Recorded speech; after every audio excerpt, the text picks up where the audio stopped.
You got it? Okay, welcome everyone. Mike, are you still with us?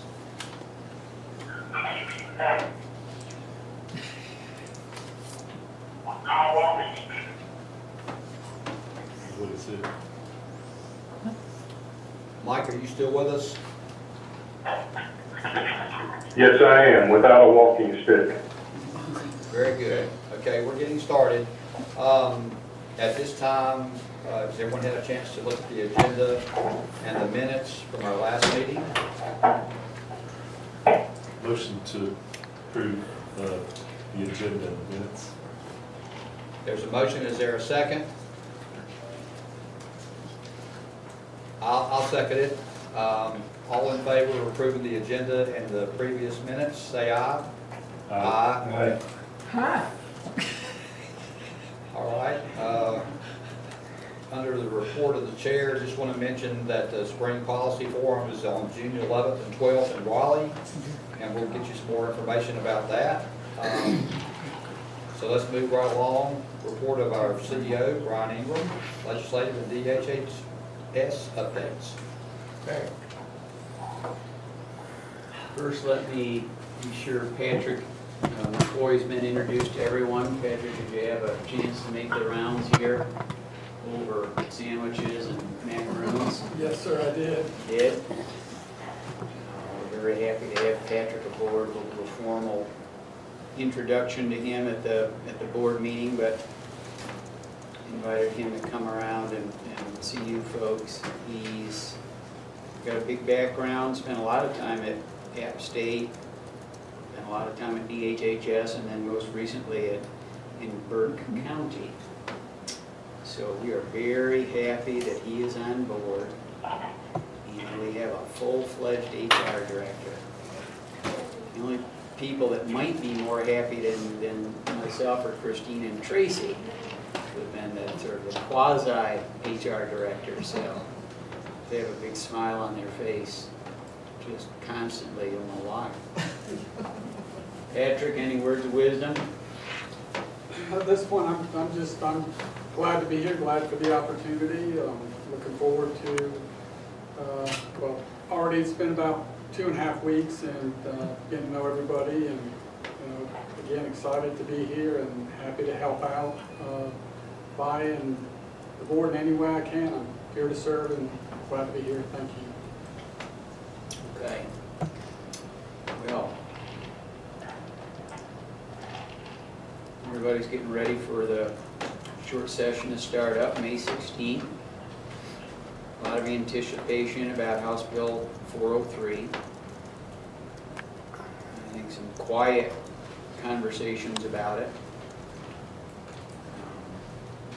I only met with one legislator about it, some draft language, interpretation, which shouldn't be a major issue. It's pretty much status quo from last month. The department's very interested in getting, really it's the main thing they need is approval for the integration of physical health and behavioral health. The movement of the population of mild to moderate into the standard plan. And then of course, as soon as you start tinkering around with that, people want to have a lot more clarity around what the tailored plan would be. Which of course, if you're giving something away, you want to get something in return. Hence the politics and all of that have been pretty intense, and there are a lot of important policy discussions as well.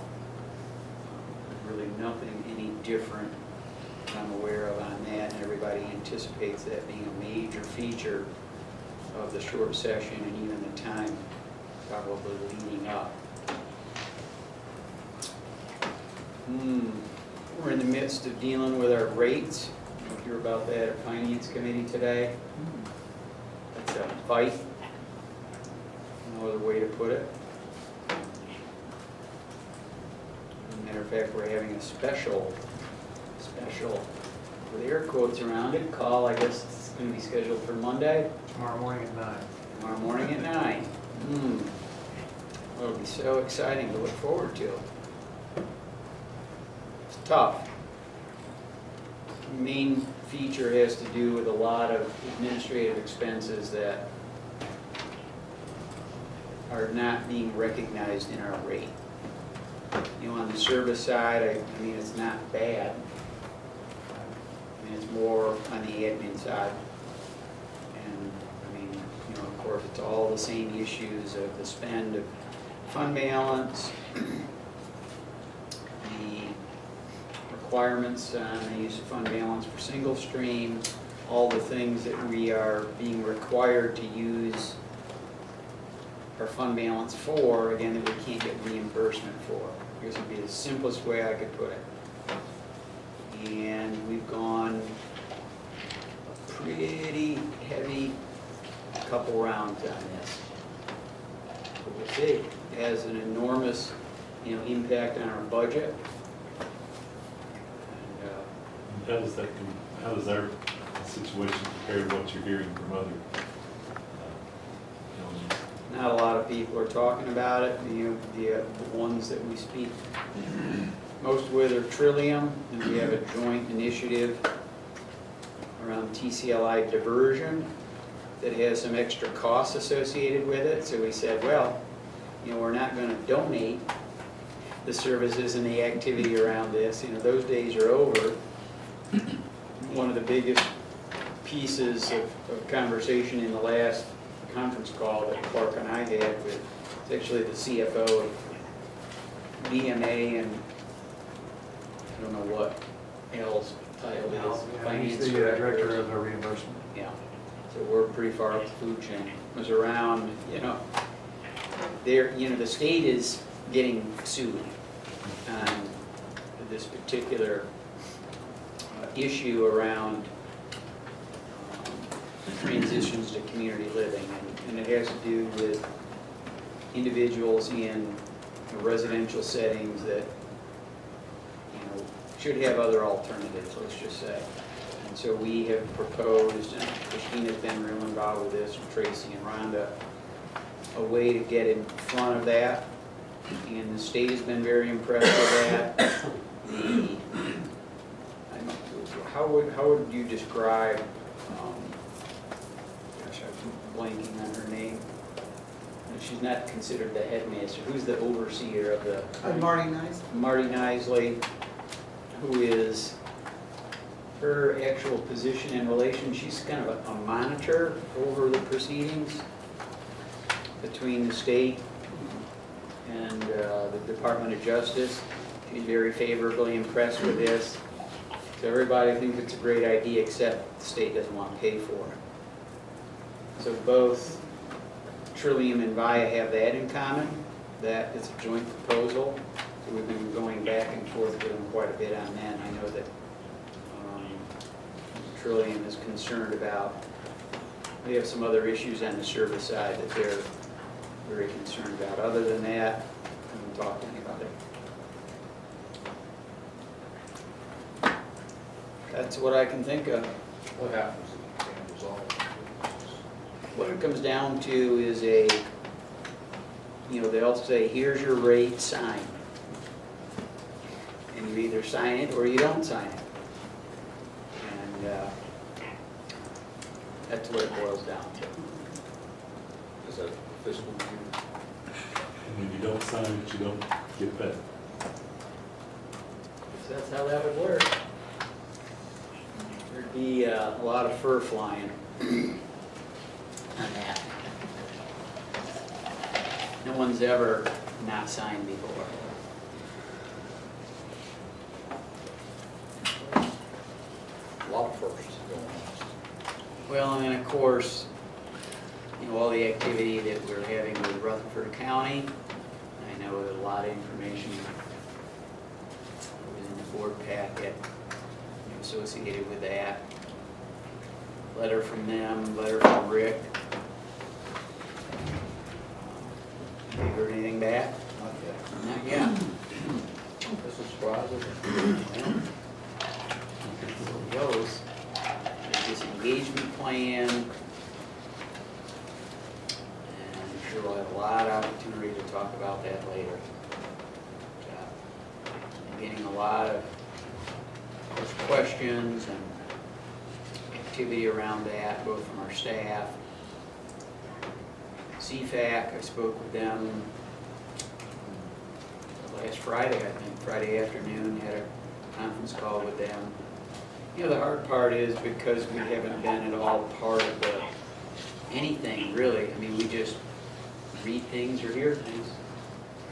So, of course, we want to be sure that the impact of this is fully appreciated, and there are a lot of questions about whether or not there's been a sufficient due diligence process that allowed them to make a good decision.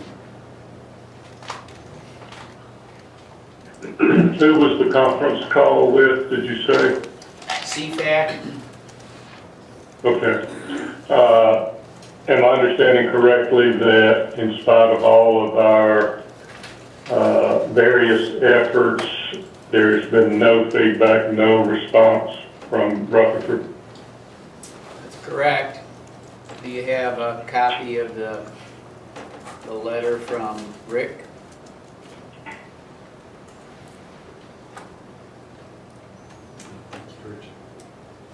Rick sent a letter just stating that we hadn't been able to reach them, had a lot of concerns, and wanted to have a date set for a meeting. And I just checked with Rick, and he's not heard anything about that. Okay.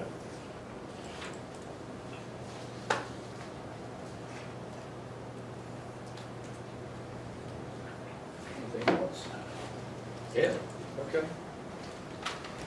All right, this time, we have a closed session pursuant to North Carolina General Statute 143, 318, 11A1, in order to prevent the disclosure of competitive health care information that is privileged or confidential pursuant to North Carolina General Statute 122C, 126.1, or not considered a public record within the meaning of Chapter 132 of the General Statutes, and to consult with attorneys pursuant to North Carolina General Statutes 143, 318, 11A3. Is there a motion to go into closed session? So moved. Is there a second? Second. All in favor, say aye. Aye. Aye. Okay, our next item is other business. Is there any other business? Okay, next item, is there a motion for adjournment? So moved. Is there a second to adjourn? I'll second it. All in favor, say aye. Aye. Aye. All right, executive committee is adjourned.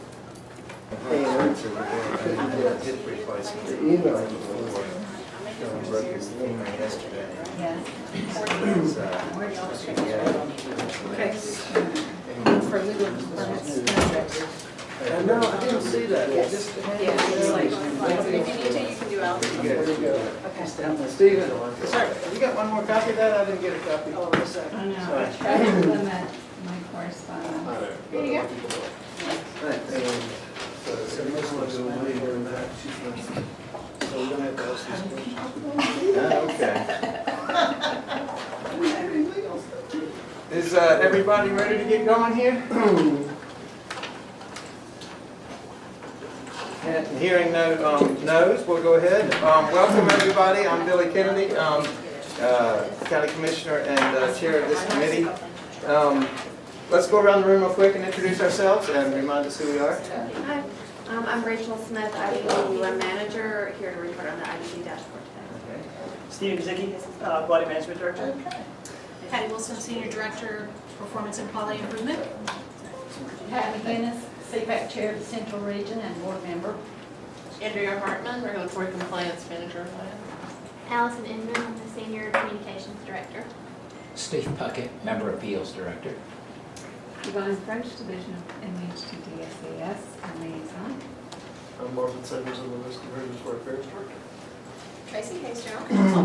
Do we have any clerk? We do have, this is, well, you met Kathleen, I think, at the last meeting. She took minutes Good. And so she's Good to gonna see take you again. minutes for this Thank you. committee, so we're trying to divide the workload a little bit, Okay. so that Brooklyn can, have a little break in between meetings. Sounds good. One more. Christina? Christina, the Chief Operations Officer. Well, welcome, everybody. It's good to see y'all again. Jack Pond, co-chair. Sorry, glad somebody's keeping me in line here. So. And actually, Jack and I co-chair this, so when he's not here, when I'm not here, he's not here, whatever, we get to keep it covered. I guess the first thing I need is an approval of the agenda for today. I'll make the motion to approve the agenda. I'll second that. All in favor, say aye. Aye. Okay. I guess we need a motion to review and approve the February minutes. I move that we approve the minutes as Do we they need one of this circulated. committee? I know Tracy often asks us if we've got enough to actually vote with a quorum, and you've got 3 voting members today, so it Do we just- need a quorum on this committee? Yeah. So 3 is enough? I'm like, I believe that we typically have 5 technical members, so yes, Okay. 3 would be a quorum. That'd be a majority, okay.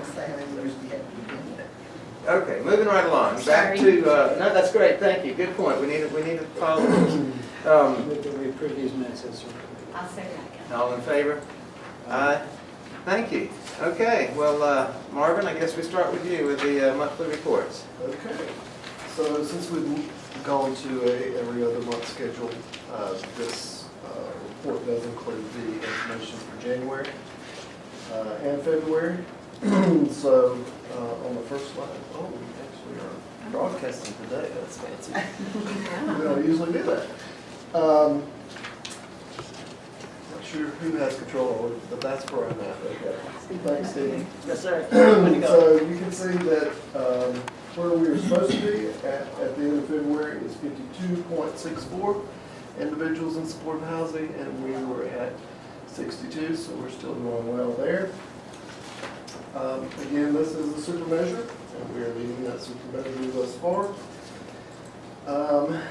The next slide there shows that we are supposed to have 6.58 individuals in supportive housing each month, and right now we're averaging 7.75, which is still above where we should be.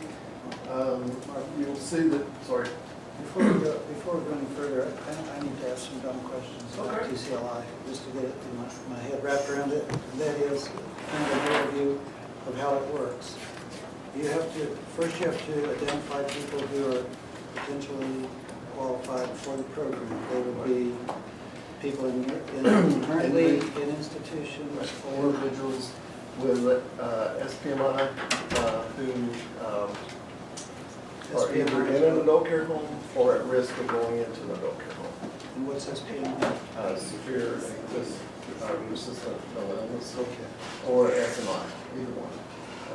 So how do you know they're at risk of going into an adult care center? An example of that would be they may be brought to the hospital and they are homeless and have nowhere else to go. Or any other circumstance that may make them potentially, if they fill out an application for an adult care home and they have to do what used to be the PASR and we're now doing something else. Christina, can you help me remember what that is? PASR, I'm familiar with what PASR is. It doesn't have a name. It's diversion, How many? So if they do the screening to get into the adult care home, then they would go on this list. How many people are in our catchment area are currently in adult care homes that would be potential candidates for TCLI?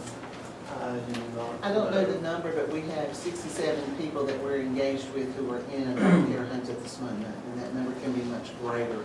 Well, just ballpark, is it hundreds or is it thousands? I don't think it could definitely be hundreds for sure. Hundreds? I mean, I'm being conservative. Probably hundreds. Yes. I'm just trying to get a handle on what 7 represents in terms of penetration of the community who we're trying to serve. So 7.75 is where we're at right now. We're set We're 69. right. We're being asked to do whatever that is, 72 individuals per year at this point. over the life of the program, our share for individuals going into supportive housing is about 300. The program is supposed to wrap up in 2020, and I don't think there's expectation from anyone that that will actually occur. I think it will extend on past.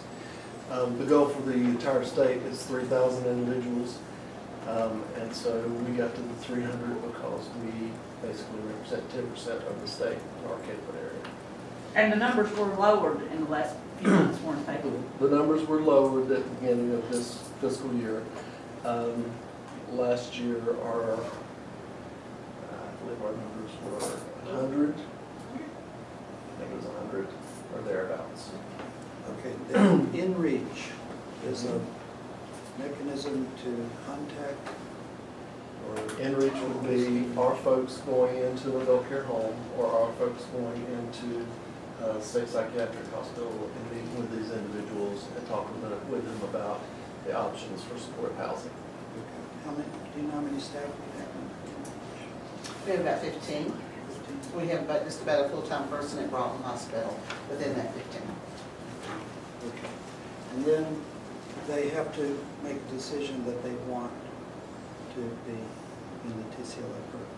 Well, they make the decision about whether they want to participate in supportive housing. Supportive housing. Right. So there's other ways besides TCLA. Well, TCLI is the name for the settlement that the state entered into. So there may be names on the list that the state has given us that individuals have said, no, I'm not interested in going into supportive housing at this time, but that doesn't necessarily mean that they come off the list. And then And after, individuals are free to change their mind at a later point. after all that, then you can go ahead and work on the transition. Once they say yes, then folks are supposed to be working on transitioning them into supportive housing. And our timer starts then Right. for the days that we rate. And how durable are the folks that are transitioned? How lasting is that solution? In other words, how many people who go through TCLI and are in assisted housing, how many stay there permanently? Or at least, what is there, how long do they stay there? Does it work? I don't have information about the length of time that people are staying, but it is not a short-term solution, it's not time-ended. So there are a variety of ways that people would cease being in supportive housing. They may decide on their own, hey, this isn't what I thought it was, I'd rather go live somewhere else. We have individuals who unfortunately pass away. But there's not a time limit where someone would say, okay, you've been in supportive housing a year and you need to go somewhere else, do something else. We also have individuals who no longer need our assistance in that they've been in supportive housing for a while. Folks get jobs and folks are able to pay for their own housing. So you they can move on graduate in that way as well. Yeah. Right. Okay. And that would be outcomes based, it might be interesting to know what, I know they're not measuring that at the state, and we won't get dinged for it if 90% of the people that we placed in housing a month later go back to an adult group home. But I just wonder if that might not be an interesting thing to know, if we're making a big impact. And they do keep that information at the state level. Yeah. At the state. Right. But they don't have any criteria or targets. Well, the target from the Department of Justice is 3,000 individuals. And the Department of Justice interpretation is 3,000 individuals on a specific date named in the settlement. And so their interpretation of the settlement is that if you place 5,000 people and you only have 2,000 on the specific date, then you've not met the settlement. Okay, so that is a successful. Unfortunately, the Department of Justice also excludes individuals who may have left housing through no fault of ours or their own. For example, folks who are elderly and die of natural causes, they don't consider that placement to still be valid. Okay. Thank you very much. And those were great. And are we catching any of the, I mean, would people coming out of jail with substance use convictions or arrest, are we catching any of them? Well, it would depend on the process that they go through. If they wanted to go through the process once they got out of jail to move into an adult care home, and they had SMI or SBMI, then those individuals would be caught. But we don't have a specific in-reach criteria for That target, that group is not part of the target of the settlement. Right. But that is one place that we're looking at that I think we can somehow, should be able to find out 2 weeks before they're let out and have a chance to have a contact with them at that point, because half of our prisoners are oftentimes have, or more than half have substance use issues, and if we just kick them right back out with no treatment, that follow-up's not happening. Individuals for strictly substance use issues would not necessarily qualify for. It has to be a TCLI. Great. All right, good. So, if we look at the percentage of individuals transitioned within 90 days of a housing slot being issued, we are still exceeding where we need to be on there. Our average is 81%, and our target is 80%. Days from housing slot issued to transition. I think last time we met, we talked about the 288, and we were hoping that the state would revise that downward. That did not happen. But even though it did not happen, our average at this point in time is just slightly over where we need to be at the target of 100, and we're at 103 days. The percent of individuals transition with Tennessee support, we continue to maintain 100%. Next slide, Steve. Okay, this next area, again, does not have an established target, but we, in February, added 24 individuals to our list of individuals receiving Fidelity IPSSE. For individuals who are in there at risk of adult care home entry, in February we had a good month with 10 individuals entering supported employment in that area. Our target is 6, and we're almost at that target with 5.88 on average. So we're hoping that continues to trend upward. Next.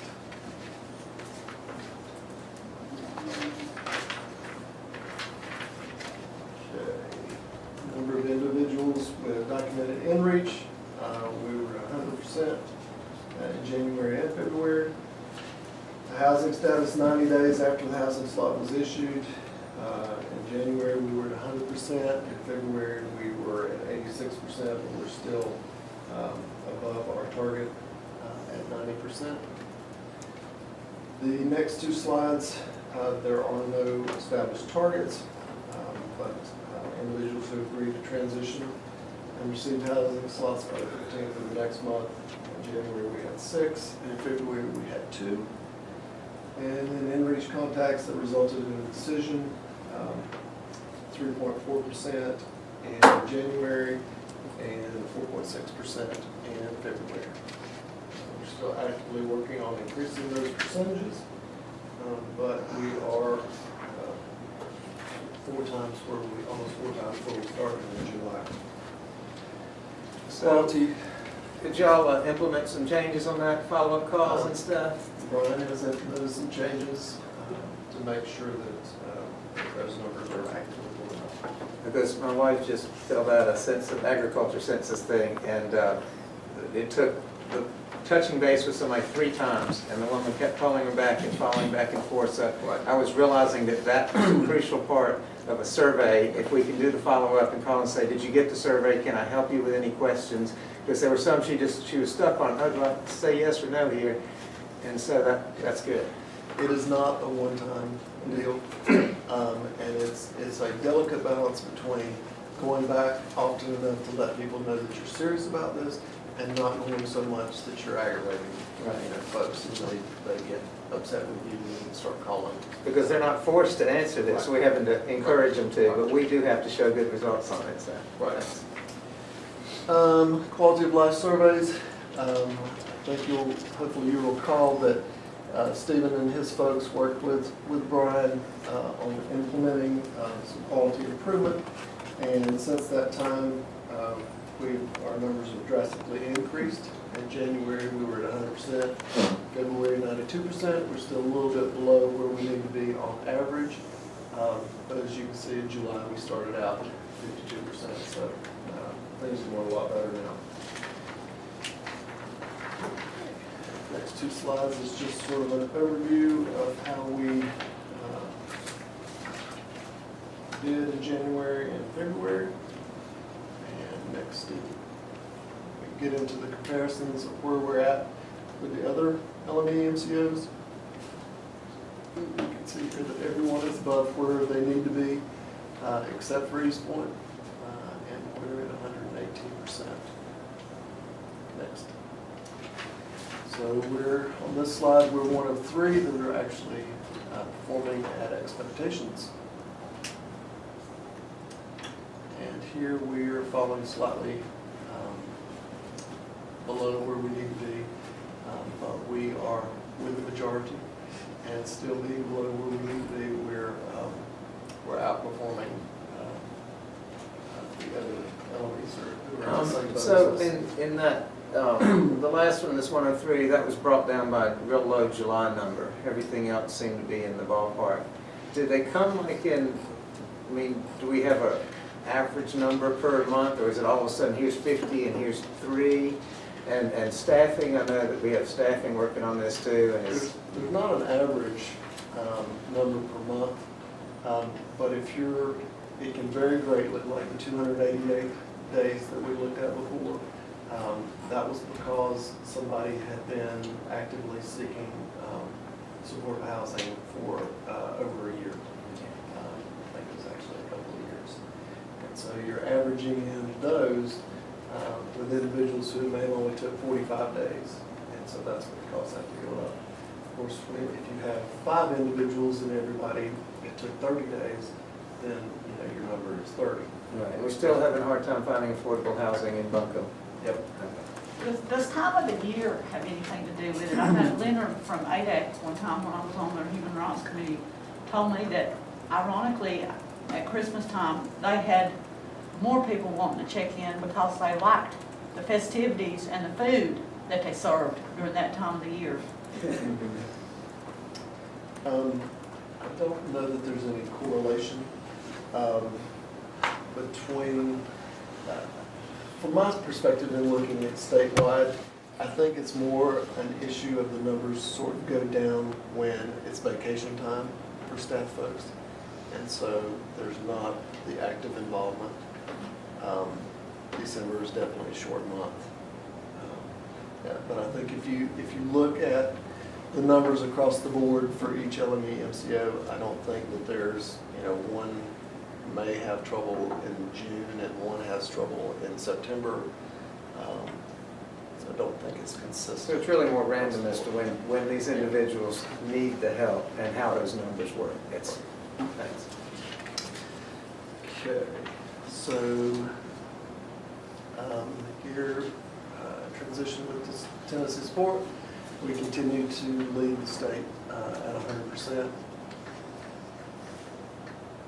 Again, this is one that does not have an established target, but you can see that across the LME MCOs that it's sort of all over the map.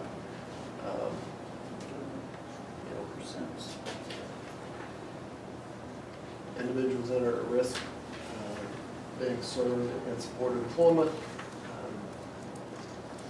We are in the majority and we are still falling below where we need to be, but we are making improvements there, and we are, of the group who are not meeting, we are leading the state and being closest to moving into the Bernie. What does this mean? Does that mean that So all those people we talked about that were at risk are all being contacted?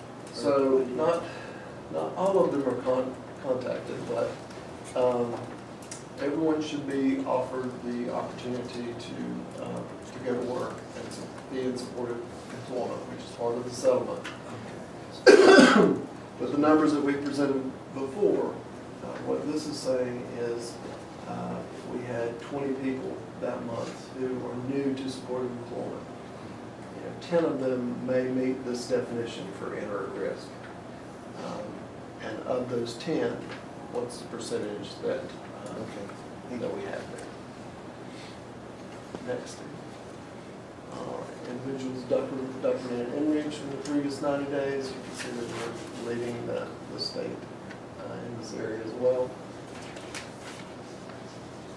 Housing status 90 days after housing slot issued. Again, we're leading the state here. This does not have a target, and again, this is another one that's just all over the map, and we're just sort of in the middle there. So if they don't have a target, they're in-house instead of state? They don't have a target for it. It's still reported on our dashboard, so we get the monthly dashboard reporting where we're sort of at, but unlike the other ones, there's not a specific target that the state is expecting us to reach. So they won't be able to just penalize us on as a super measure without a target. And there's only the one super measure, but there are targets for some of the other areas. Okay. But there's not an established target for this. And moving forward, I have talked with Drew, who does this real estate, and when I talked to him last month, he wasn't anticipating that these would change the actual measures, but they may be implementing some targets for some of the ones that don't have a target right now. I think these were put on sort of as an exploratory measure. The state said that they wanted to find out this information, but they didn't know what a reasonable target would be. And so that's why there's not an established measure. So in-reach contacts that results in a decision to transition. Again, you can see that this is all over the map. We're sort of on the lower end of that. And even though we're on the lower end, we're still meeting where it counts in transitioning folks to supportive housing. So quality of life surveys, there are only 2 LME NCOs who are currently meeting the measure. Of the folks who are not, again, we're ahead of the other LME NCOs. That's the end. I have exceeded my time, but I will answer any other questions that you have. My fault, I have a responsibility. Yep. It is a complex settlement, and so anytime that you have questions, I'm happy to answer whatever questions you have. And the data comes from the state, and how do they get their data from us? The data comes from the state, and they get it from a variety of sources. There is a database that we enter data into, but then they also pull data from other sources as well. There's really no point in us tracking this from our data, because unless we want to contest what their results are or something. The majority of the data that they are tracking, we can generate out of the database as well. There are some things that we can't generate, like the quality of life surveys. We have to rely on them to generate that data for us. You may remember back toward the first of this fiscal year, Stephen and I both reported that following month from where we were at, we thought that our quality of life surveys were going to be about 90%.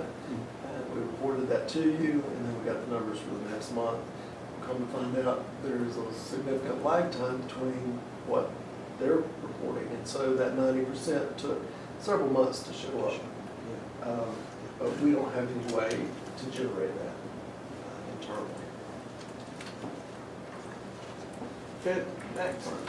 Appreciate it, Marvin. Stephen, Yes, sir. you're up.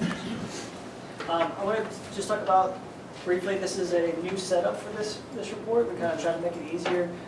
As you can see in the chapters here, we have the super measures we're going to kick it off with, compliance log. Then we're going to take all the measures that we usually present and break them into 2 groups. Ones that are on a negative trend that's not going so well, and then look at the positive trends. So we can make sure we highlight things that we need to highlight and move through this a little bit more quickly.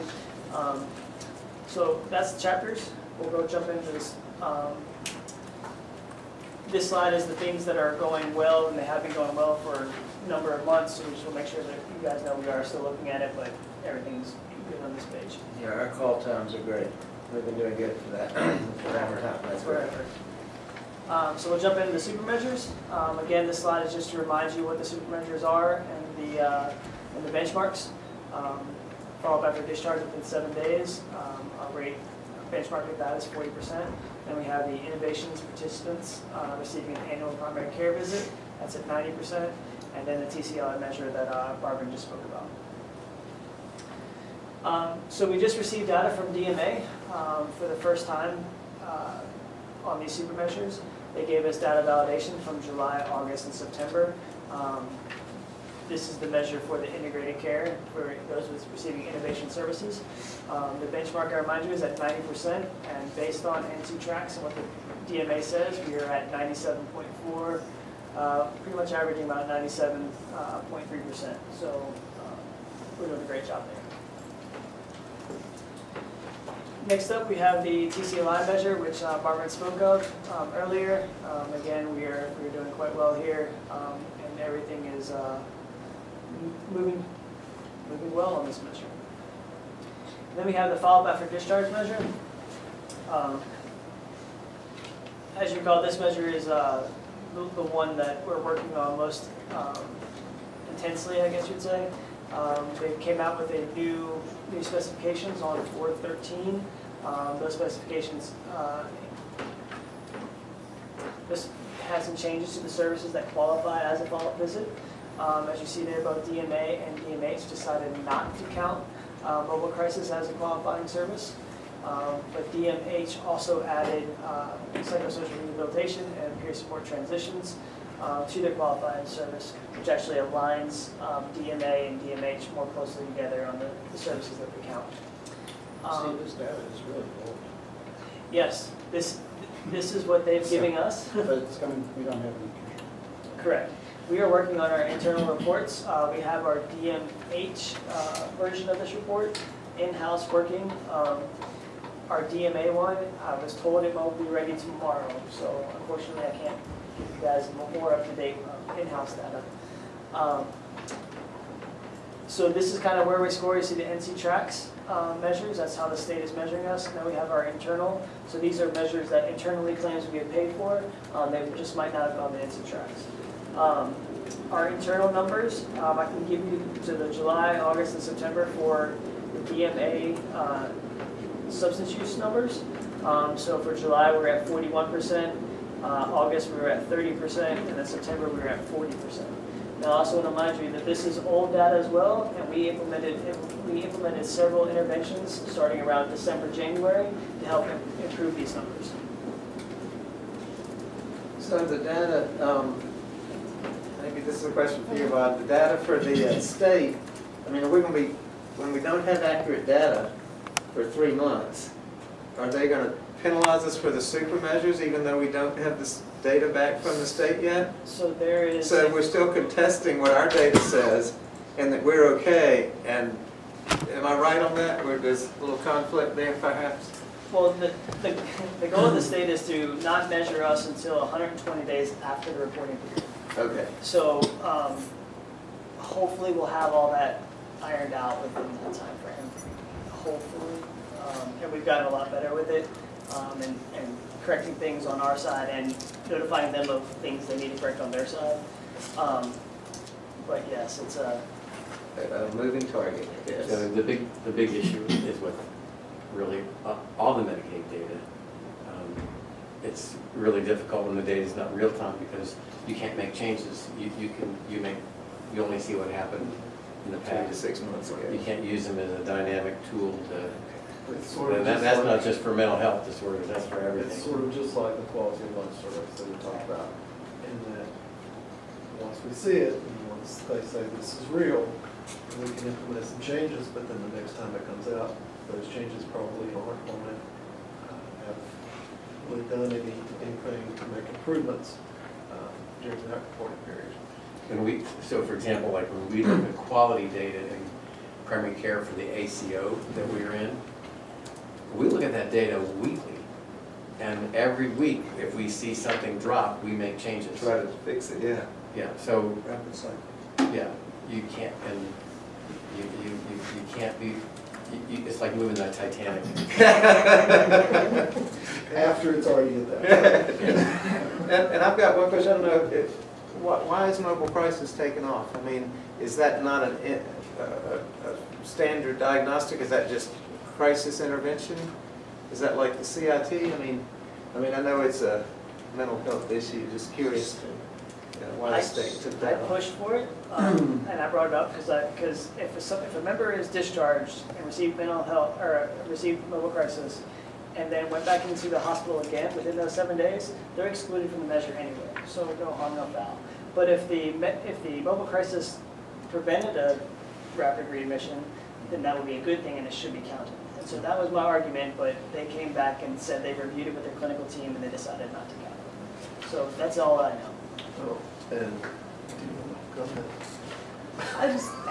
There are some differing opinions Some about, what?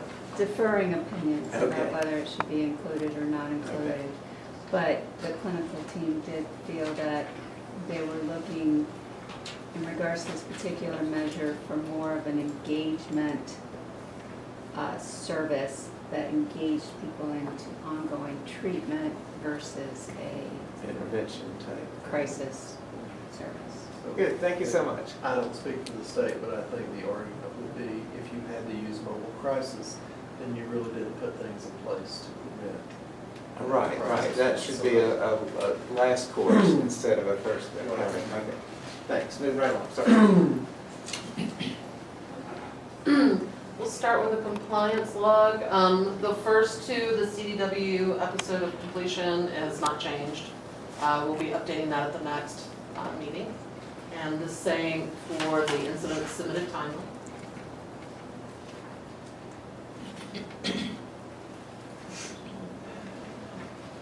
So EQR, we brought some concerns for 3 remaining items up to the state level. And I received confirmation yesterday that, official confirmation from CCME that those have been accepted. So the plan of correction is closed now. Our next desk review begins in June, and then we'll have an on-site review in September. For URAC, we did our first submission, received a response back. We were at about 97% complete on our desk review, so we have a few little remaining items. That's actually probably the best that we've ever done.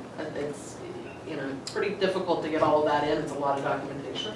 And our on-site review is scheduled for July 24th through 26th. Why are we doing EQR and URAC? We asked that question. We're trying to shift them, but it's really difficult to get some agreement on that. Does the Medicaid require one or the other?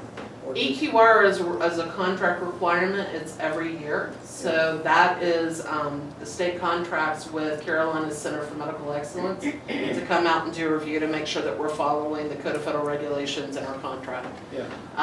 URAC is a contract, we can choose between NCQA or URAC for accreditation. I think a lot of it has to do with when they initiated the waiver and things like that, so it just kind of falls on that fiscal year, and we've just ended up on the schedule with EQR that's similar, but we're pushing to get that moved out so they're not hitting at the same time. It looks to me like you're always under review of one or the other. Feels like it. That's a tremendous manpower thing. Yeah, it's constant, yeah. So are the materials that you prepare for one the same for the other, or is it a different? There's some overlap. So. But like URAC doesn't go into finance, but EQR does have finance and PI base. Okay. So URAC is specific to some core functions like our organization, quality management, our IT department, and how we manage confidentiality. And then we have 3 main modules, which is how we manage the customer services center, our utilization management, and our network, including credentialing. Whereas EQR kind of does a overall organizational look. So overlaps, but not completely identical. And I'd say EQR is a little, typically what they ask for is a lot less. Unfortunately, URAC is every 3 years, so it's a lot, but it's not, unmanageable. So we're also on wrapping up our audit plan in our department this year. We have 3 audits left. We're doing one in legal and compliance for provider reconsiderations. Mostly this is so that we can look at areas that your act will be looking at when they come outside. I want to make sure those files are clean and up to date and easy to go through. We'll also be conducting one in provider network around the run, and customer services will be doing a self-audit on their call log. And for the ones we have completed, we have an implementation review for credentialing. They have had a plan of correction once we completed, and so we'll be reviewing that at the end of May. For complaints and grievances, they had a plan of correction, and our implementation review for that is set at the end of this month.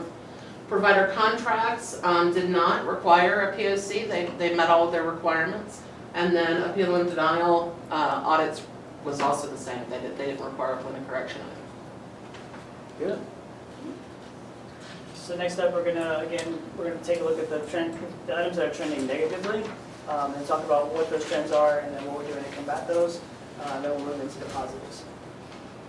So first up, we have our ED admits, as well as our ED readmissions, which means a readmission within 30 days. There is an upward climb, but you can see in recent months there is a kind of tick back down. There is a task force that includes MIS, care coordination, UM, PN, and quality management that are looking at this. Next up, you have the MH inpatient admissions, and this is for non-Medicaid. These are trending up as well, but I want you to remember that the dotted box on the end are based on authorizations, and historically, once the claims come in, that number will tick down once you get claims. But there is a task force working on the inpatient numbers as well as a more specific group looking at length of stays and things like that. This is the rapid readmission version of that. Again, very up and down with these numbers, but there is a slight upward trend in this. And so that task force is also looking at that. But they're small numbers too. Small, there might be more, I guess you can't do November's readmits with November's admits because some of them are from the month before, but if we could do it by quarters or something and look at it as a percentage, I think a percentage could help us more than an absolute number. Okay. I like that. Quarters, wherever these numbers are small, they're quarters. Okay. Some of these that were very small numbers, I think we should just throw them in. I know you have to look at it. Don't throw them out. Just Well, there's 5 one month and 0 the next. I mean, you can't make It's them hard. That's right. Forget it. But I like your Do you idea. have an of explanation of why inpatient admissions, ER admits, why is there an upward trend? Which one? Or Well, any- any of them, I mean, they're all, like, all these are sort of related, aren't they, in Yeah. essence? So what's going on? Is there something in the community? Is there something in the coverage?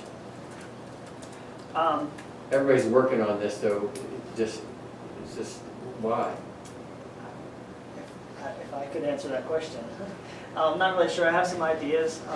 For the ED, there is that culture understanding that you go to the ED if you need something. So that's probably why our ED numbers are going up. Yeah, that's been on forever, though. Right. Opioids? Could be. Decreased access, what's the? I don't have that drilled down numbers to figure out why. If I could figure out why, I could figure out the intervention that would target the why, and then I can implement that. But hopefully the task force that are looking at these numbers can put in or figure out that why and put in interventions for that why. And what about comprehensive care centers and all that, and the impact not, I mean, if anything, it's almost like they weren't there. I know at Appalachian Regional Healthcare, since the insurance is gone, people are not seeking services that they need anymore. Yeah, I'm not seeking preventive services. Right, and I wonder if that's playing into it too, back to, I don't have any coverage, I might as well go to the emergency room, they can't turn me away. But that, like you say, that's been there all along. Well, I mean, Insurance is personal. Yeah, there are more people there. yeah, although, you know, the exchange still exists, and the community's done a lot of rallying to get people enrolled in Medicaid and. I guess it's the non-Medicaid folks, Yeah, the but uninsured. so, and we don't know, yeah, these are non-Medicaid. Yeah, right. So, right. But we have that same concern organizationally. And that's why Brian Ingram has rallied important folks in the organization, starting with our chief medical officer. Dr. Martin's heading up this task force to look at, okay, we're doing this, we're doing this, we're doing this. What are we missing? How can we impact this? And how do we shore up community responses around that? And how do we do it in communities that are so different? Buncombe County medical community versus a Mitchell County or Alexander County. I mean, of all the measures we look at, of all the stuff we do, this is the vital sign. This is the one that really is, this trumps everything. And we've been working on it as long as I've been on this board. Yeah. I mean, it is an issue that, I mean, I think it's an issue that really should be discussed broadly at the board, you know, some way to bring it up to the organization as a whole as to what not just what does Vaya do, but what's the community at large do about this. This is so troubling.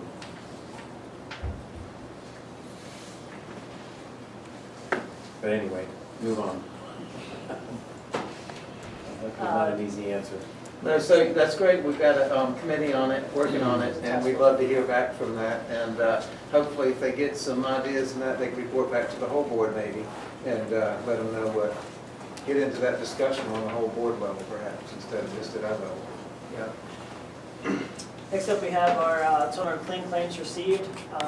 That peak that you see in November, we had an alpha bill go into place. There were some issues with that, but then there is an issue of things being placed in independent status that weren't supposed to be there, so we had to manually work those, and that's the peak in November. Based on time, these are the positive measures. We have 15 minutes. We have a lot more to go through. You guys have seen this, so are you guys okay if we move past that? We're just, can we go real quick to the issue? Okay. Notes on that part. Outside of very small numbers, I didn't say. Yeah.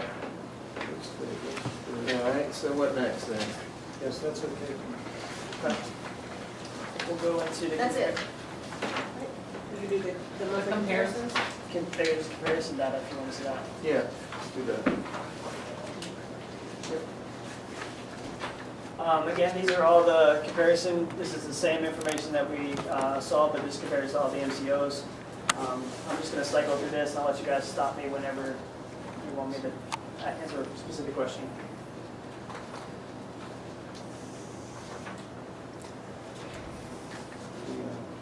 We continue to lead the state in members receiving services, both on rate and percentages. Just a reminder, this is February comparison data. So we're still leading on the penetration, let's say. Yes, sir.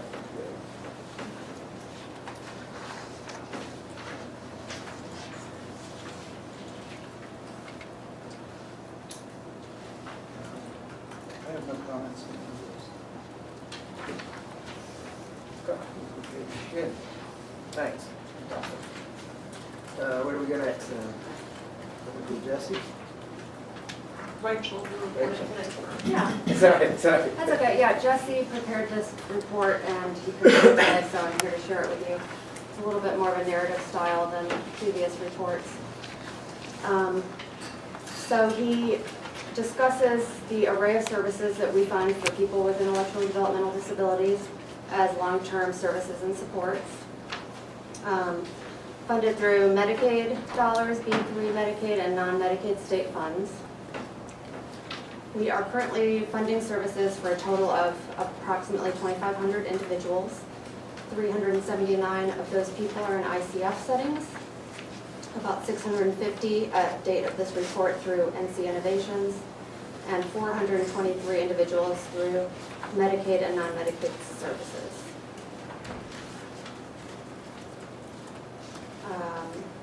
We are allocated a total of 1,676 innovation slots.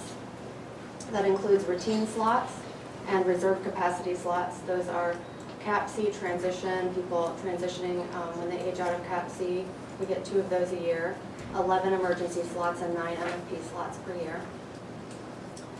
We did receive an additional 43 routine slots in January 2018 to bring our total slots to 1719.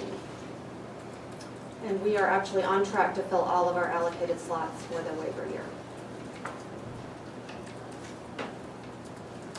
Regarding the registry of unmet needs, we have about 1,353 people on the list as identified as being in need of long-term services and supports. Of that total, we've reviewed and identified that 1,340 of them are potentially eligible for innovation services, and 58 are on the state-funded residential wait list. There will be more to report on that next quarter. 237 people on the Registry of Unmet Needs are receiving Medicaid B3 services, and 321 receiving state-funded IDD services, so a total of 423 people receiving combination of services. So pretty cut and dried. Like I said, we'll have a little bit more to report next quarter with the new service that we've gotten approved through Medicaid. There's 2 programs that were approved, right? 2 services? We got long-term community supports. Okay. That's on the IDD side, that is, Okay. provides Okay, residential IDD and day side. services. Thanks. All right. Dr. Puckett? Okay. I'll talk about denial and appeals. If I can say just a few things about the report, and then I'll try to go through it fairly quickly. It's a lengthy report, there's a lot of narrative, but I think the graphs and the visuals will highlight the main points, but I'm happy to address any questions or information that you might want about that.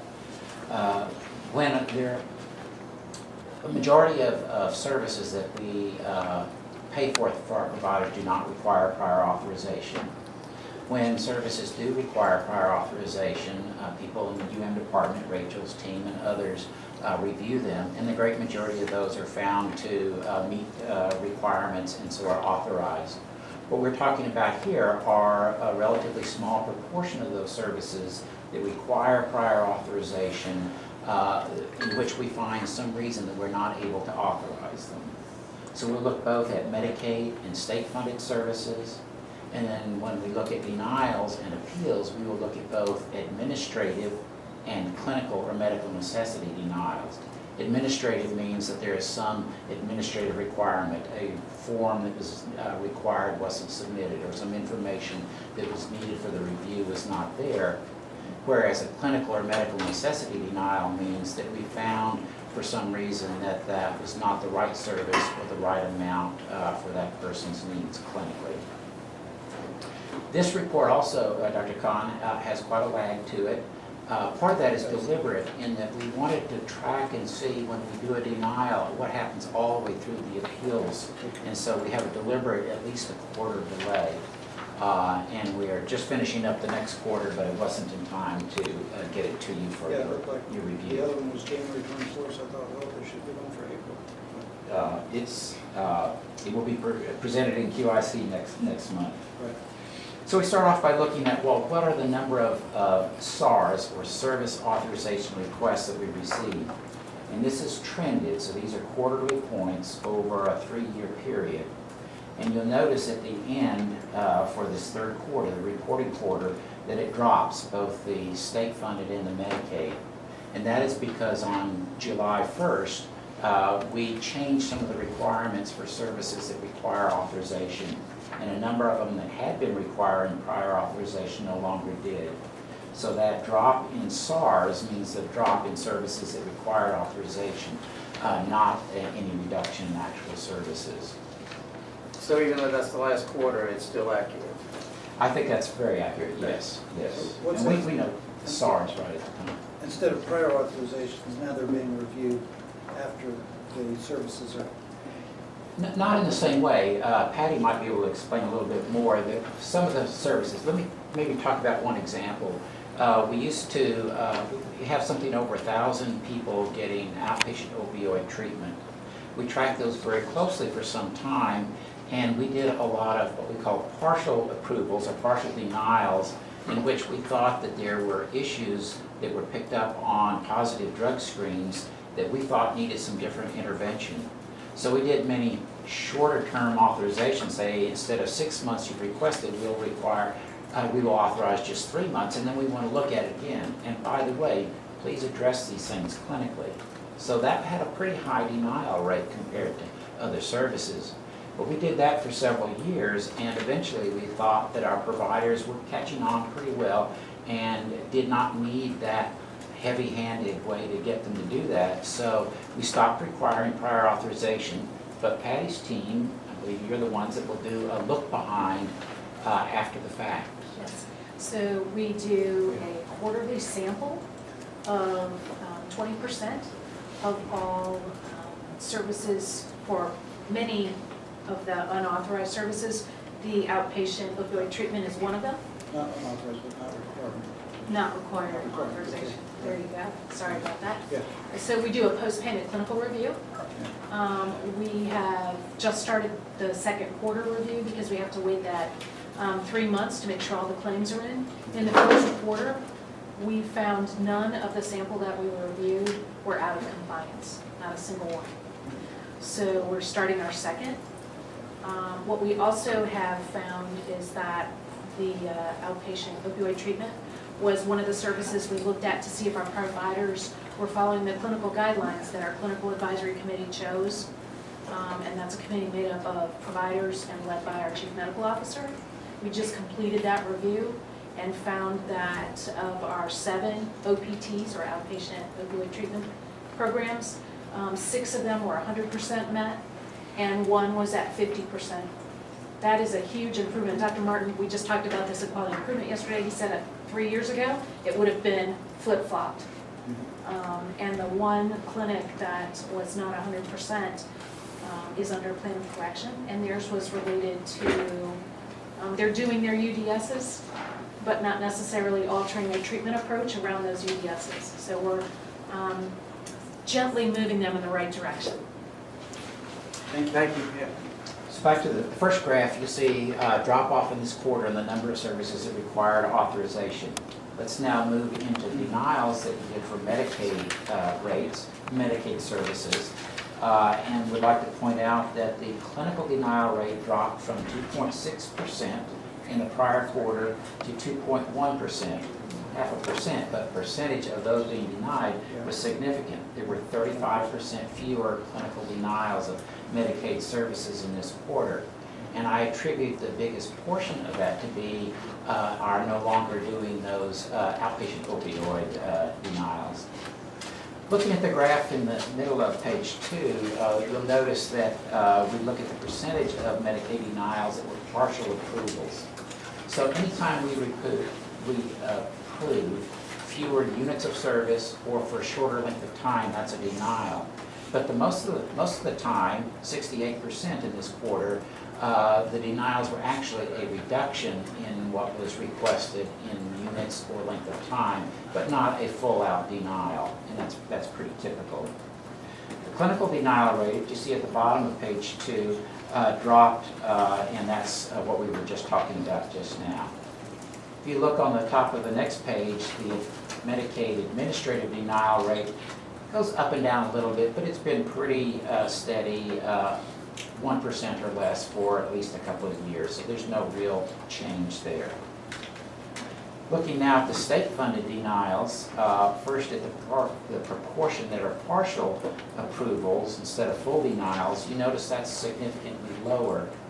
And that's because a fair number of these are new requests for state-funded services in which we find that the person does not really meet the strict Medicaid or state definitions of having an intellectual developmental disability.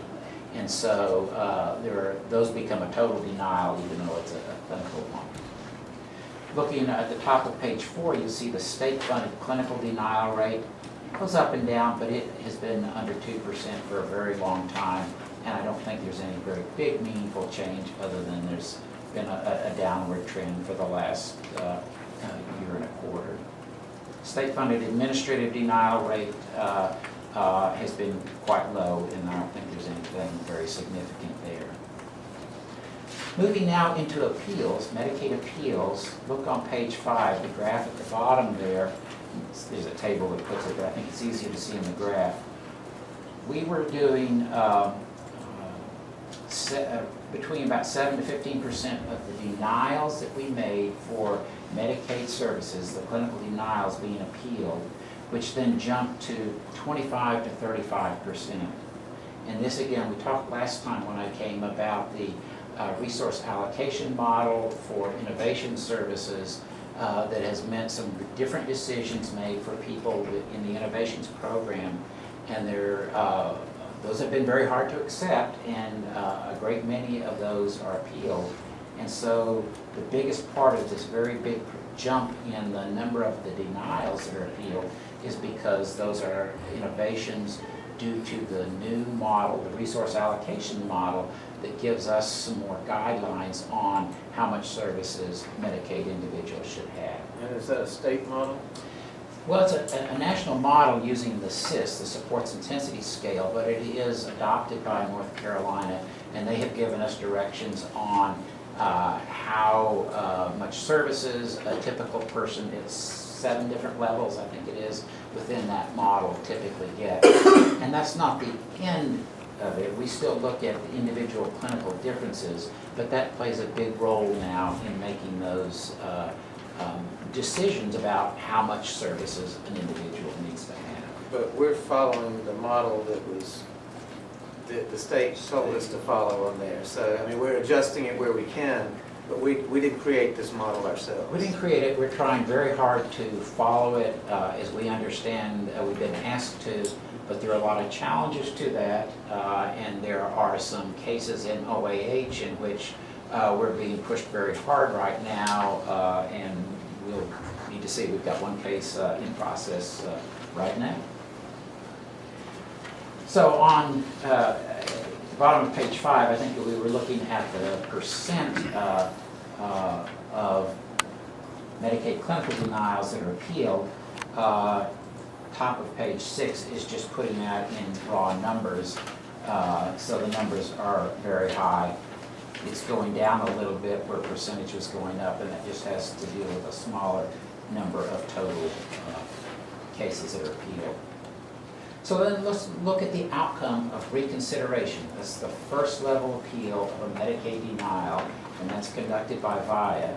So at the top of page 7, you'll see trended rates for the decision upheld or overturned or partially overturned.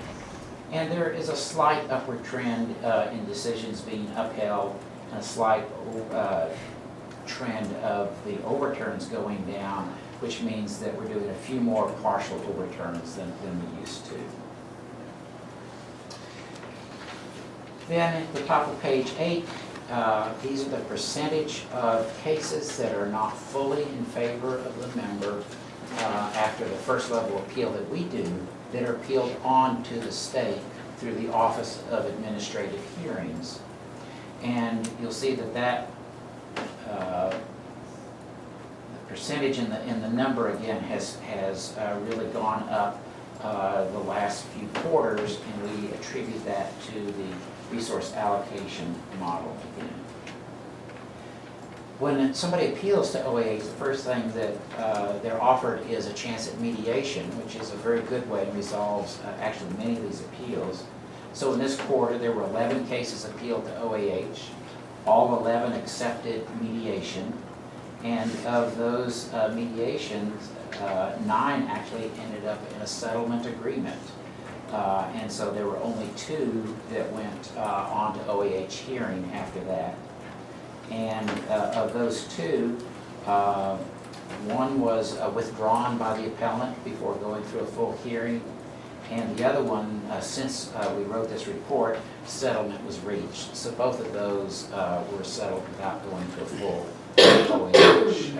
hearing by the judge. And then on page 9, you see the second level outcome. That's a small number, and we just talked about those. In state-funded appeals, we had only 17 state-funded clinical denials in this quarter. Of those, 5 or 29 were appealed to the first level. In those appeals, 2 decisions were upheld, 1 was overturned, and 2 were partially overturned. And in this quarter, we had no appeals that went on to the second level of the state. We hadn't for several years, but then we had 2 in this last quarter that we'll report to you next time. Did we ever do a MCL and AMCL comparison on these numbers? We have tried, but we have not been able to get consistent data, so we don't have comparative data. But the data are also, we all conceptualize it a little bit different and have some different time frames, so it's been very difficult to compare us to. Because I think we used to look at that some, but it was confusing because the numbers didn't seem to be right. So, yeah. Thanks. Thank you. All right, Tracy, Yes. you're up. Steven, got it up? Thank you. This is your quarterly legal and compliance report. Those are the, you can keep going, those are the measures that we will look at. On slide 3, you'll see the contracts to date, FY 17-18. Of course, the vast majority of our contracts are executed in the fourth quarter in advance of the July 1 fiscal year. So that's when you see the vast majority of our contracts. In case people thought you weren't doing anything. Yeah, don't think that. So the rest of them are just kind of come in throughout the year. Slides 4 through 11 just break those out by category type of contract. And unless you have any questions, I'll skip ahead to the incident data. Slide 13 shows the number of incidents submitted. Level 2, there we go. Level 2 and level 3, and this is on the rolling calendar year, January 1 through December 31. You can see it just stayed pretty steady. Level 3 incidents, hover between that 20 and 30 mark, pretty much, and the level 2 incidents. The top 10 services with the highest number of incidents are listed here. And again, the incidents reported may not be about the service. It just, these are the services where the incidents are being reported. So that question came up in our executive leadership. So for example, you'll notice individual therapy had 260 incidents. That doesn't mean that 260 incidents occurred in the context of individual therapy. Usually means that a member has reported something to their therapist. I was sexually assaulted, whatever the issue is, and then the therapist is required to report it in the IRIS system. So it does not necessarily mean that the incident has anything to do with the service.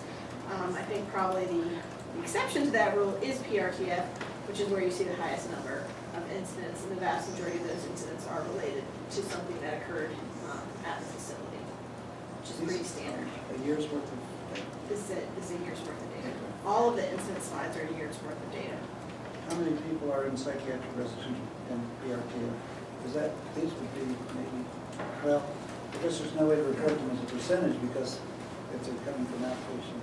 Correct. The data I saw yesterday, right now we have 50 in psychiatric residential treatment facility. Do we have any in Charlotte area? How can you get so? We don't currently have any PAD at that facility in Charlotte that you might be thinking about. We moved all of our kids out of that facility.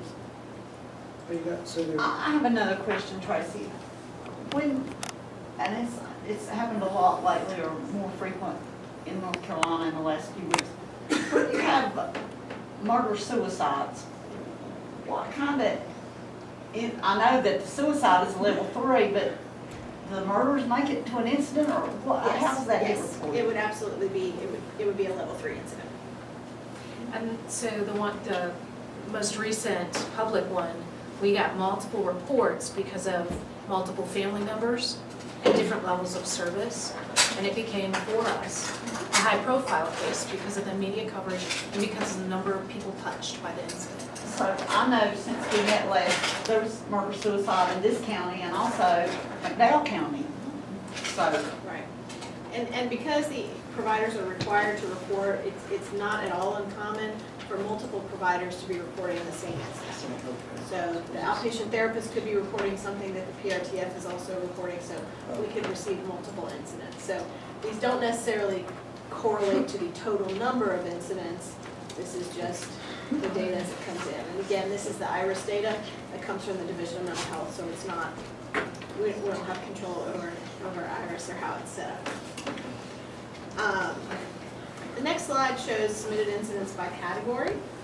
And these are the categories that are in IRIS, these again. And y'all, we have given you all a handout in the past. I don't know if we included it every time. We can always do that, but we've given you a handout that defines, that shows you what the state definitions for each of these are. And so you can see the level 2s are in the lighter blue and the level 3s are in the darker blue. The next slide talks about our Critical Incident Review Committee and the work that they do. Patty Wilson is on that group. It's chaired by Dr. Martin, our Chief Medical Officer. And they review all provider incident reports. They're really looking at kind of two things. One, did the provider do everything they could have done to prevent the incident? And then did the provider respond appropriately to the incident when it happened? But 9 times out of 10, there was nothing the provider could have done to prevent the incident. And so the question is, did they respond appropriately? Did they report to DSS or to law enforcement or take whatever action they needed to take? Next slide, we're moving into investigation referrals. And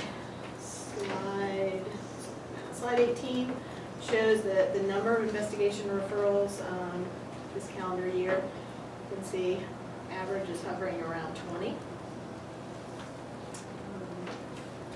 per month.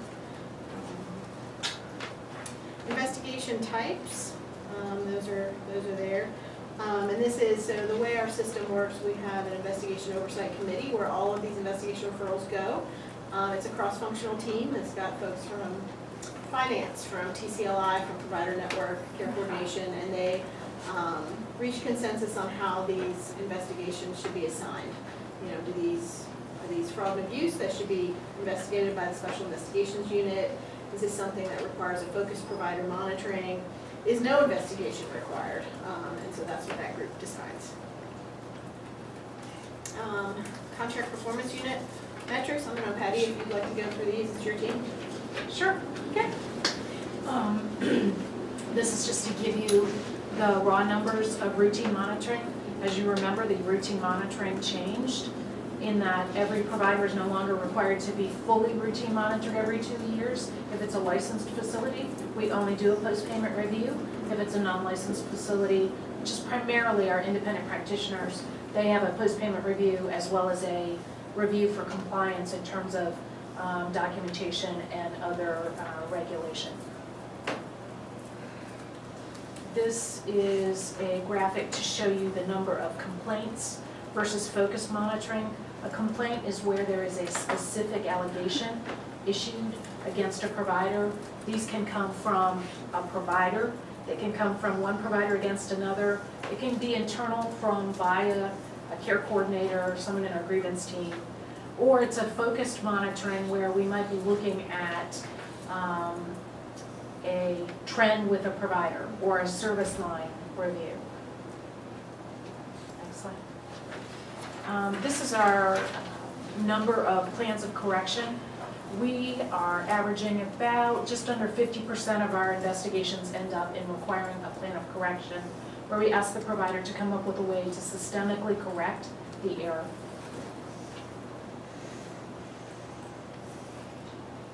NC TOPS, this is a state requirement. The providers are required to do an initial interview and then a follow-up interview at 3 months. This is a place where we continue to do well. The most recently reported quarter, which was April through June of 2017. So there's quite a lag here in the data we get from the state. We can't generate this data on our own.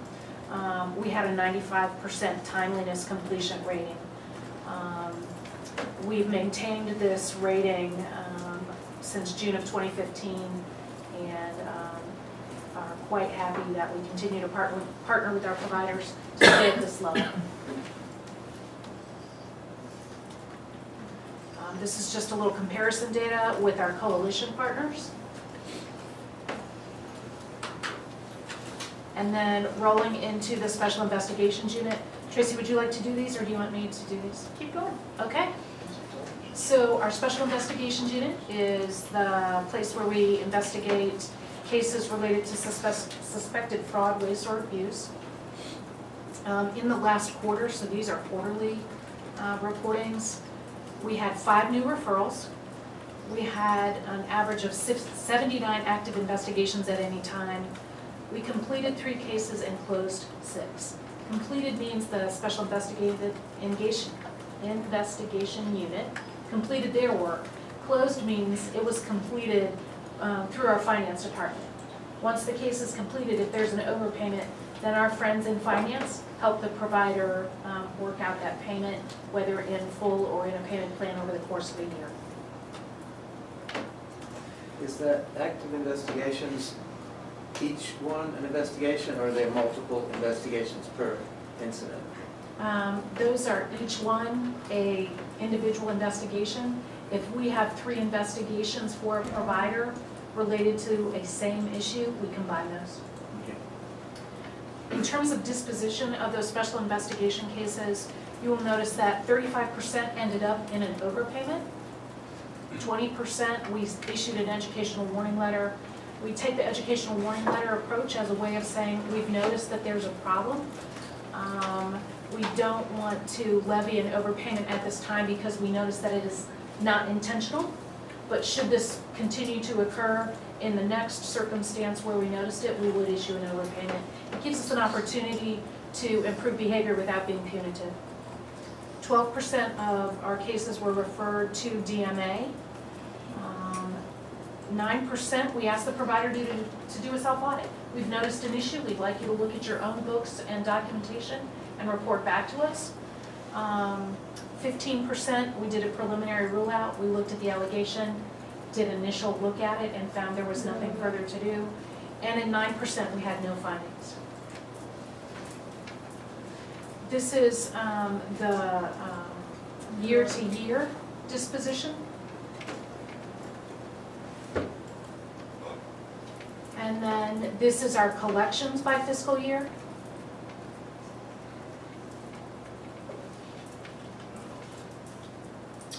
And now we're to health records, which is back to Tracy. Yeah, I'm going to go through this pretty quickly. I want to make sure we leave enough time for Allison because I think you all enjoyed her presentation a lot last time. I want to make sure you have time for that again.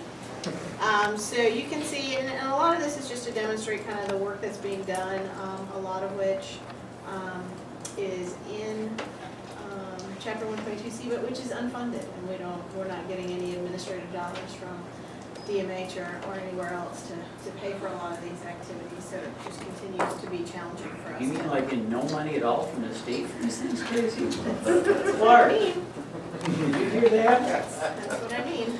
So, for example, we receive a large number of requests, just general requests for medical records, subpoenas and court orders.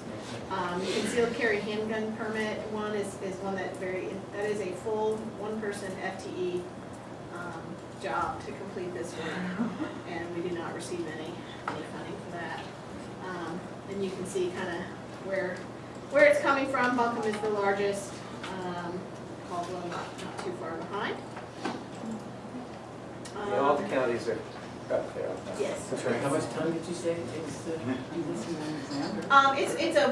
It's a full-time position to do this work annually because of the volume. And then at our county level, we have to have a full-time position almost to do the paperwork there too. Yeah, and so essentially we're receiving the request, and what we're doing is we're searching our records to see if there's anything in our records that we need to report to the sheriff that could potentially prevent the individual from being eligible for a concealed carry permit. So you have about 3,000, it looks like.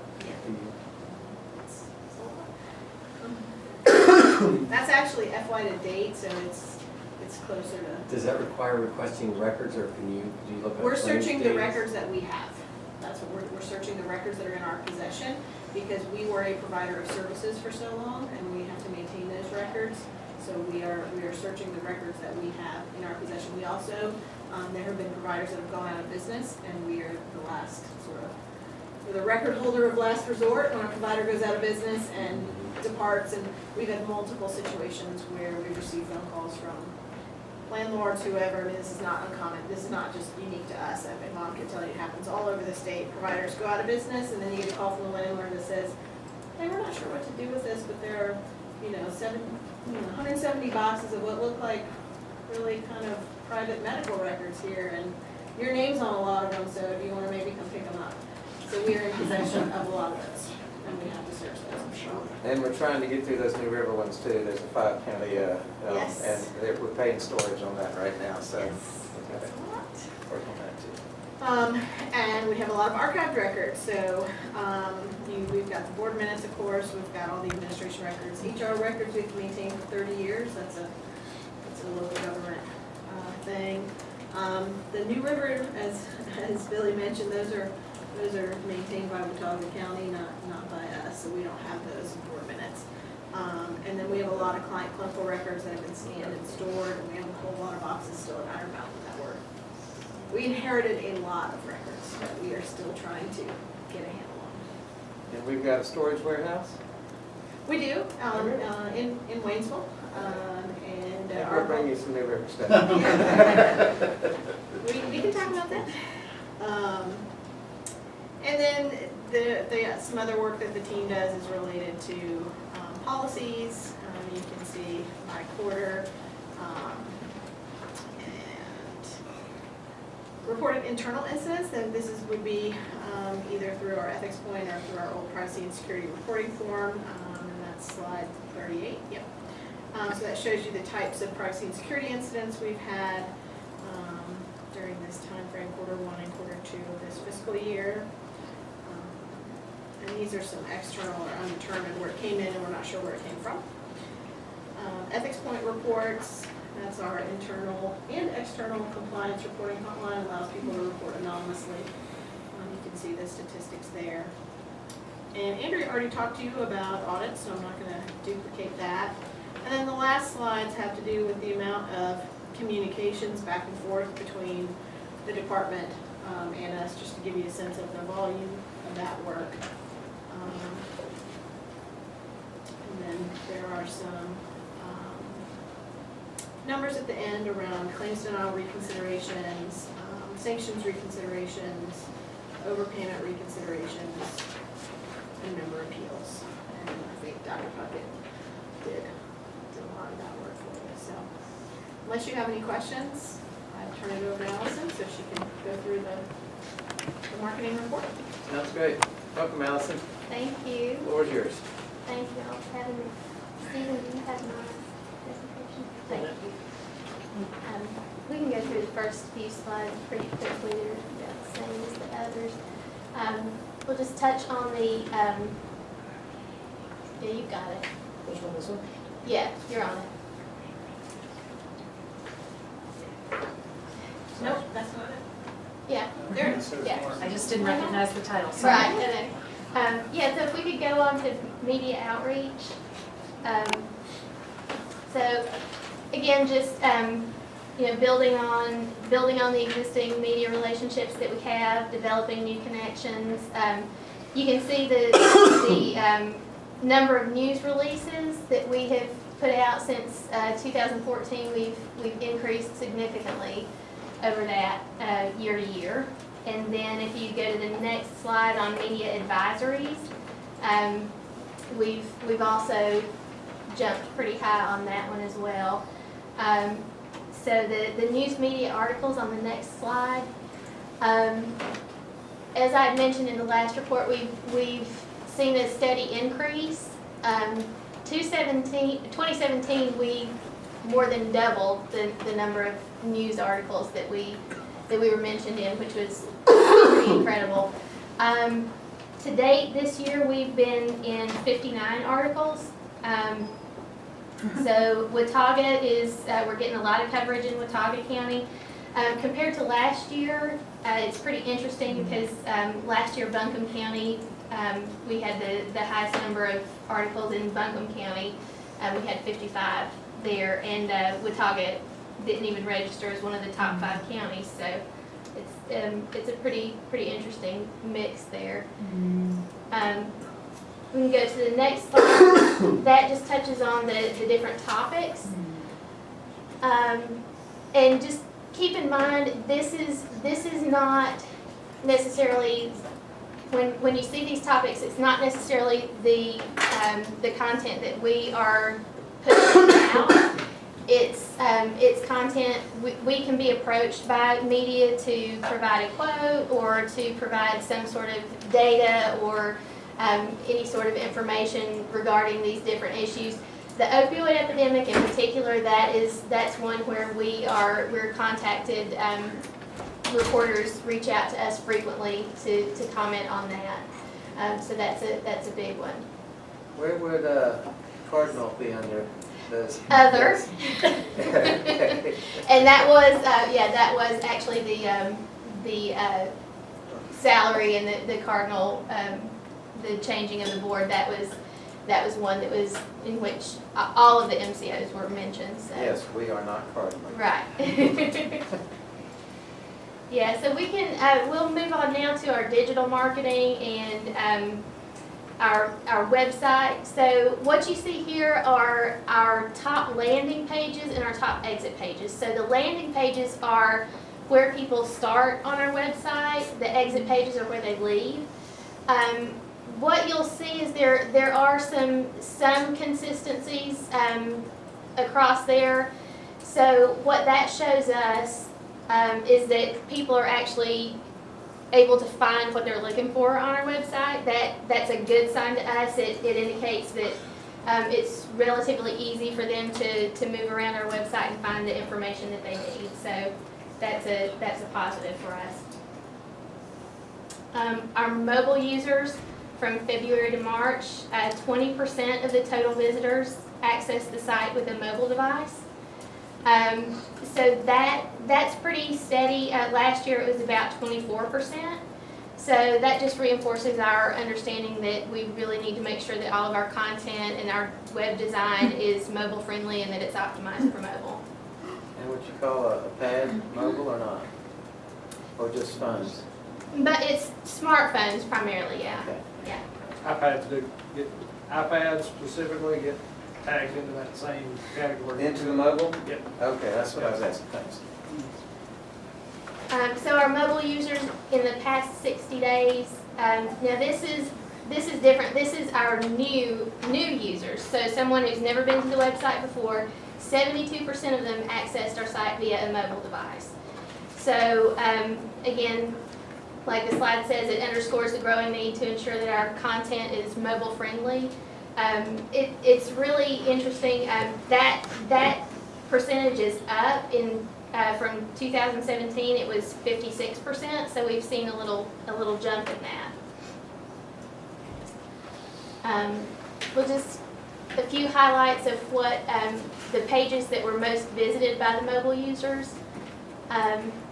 And this, the access to care, that is, we like to see that because that means that these folks are out in the community and that they're finding the information that they need.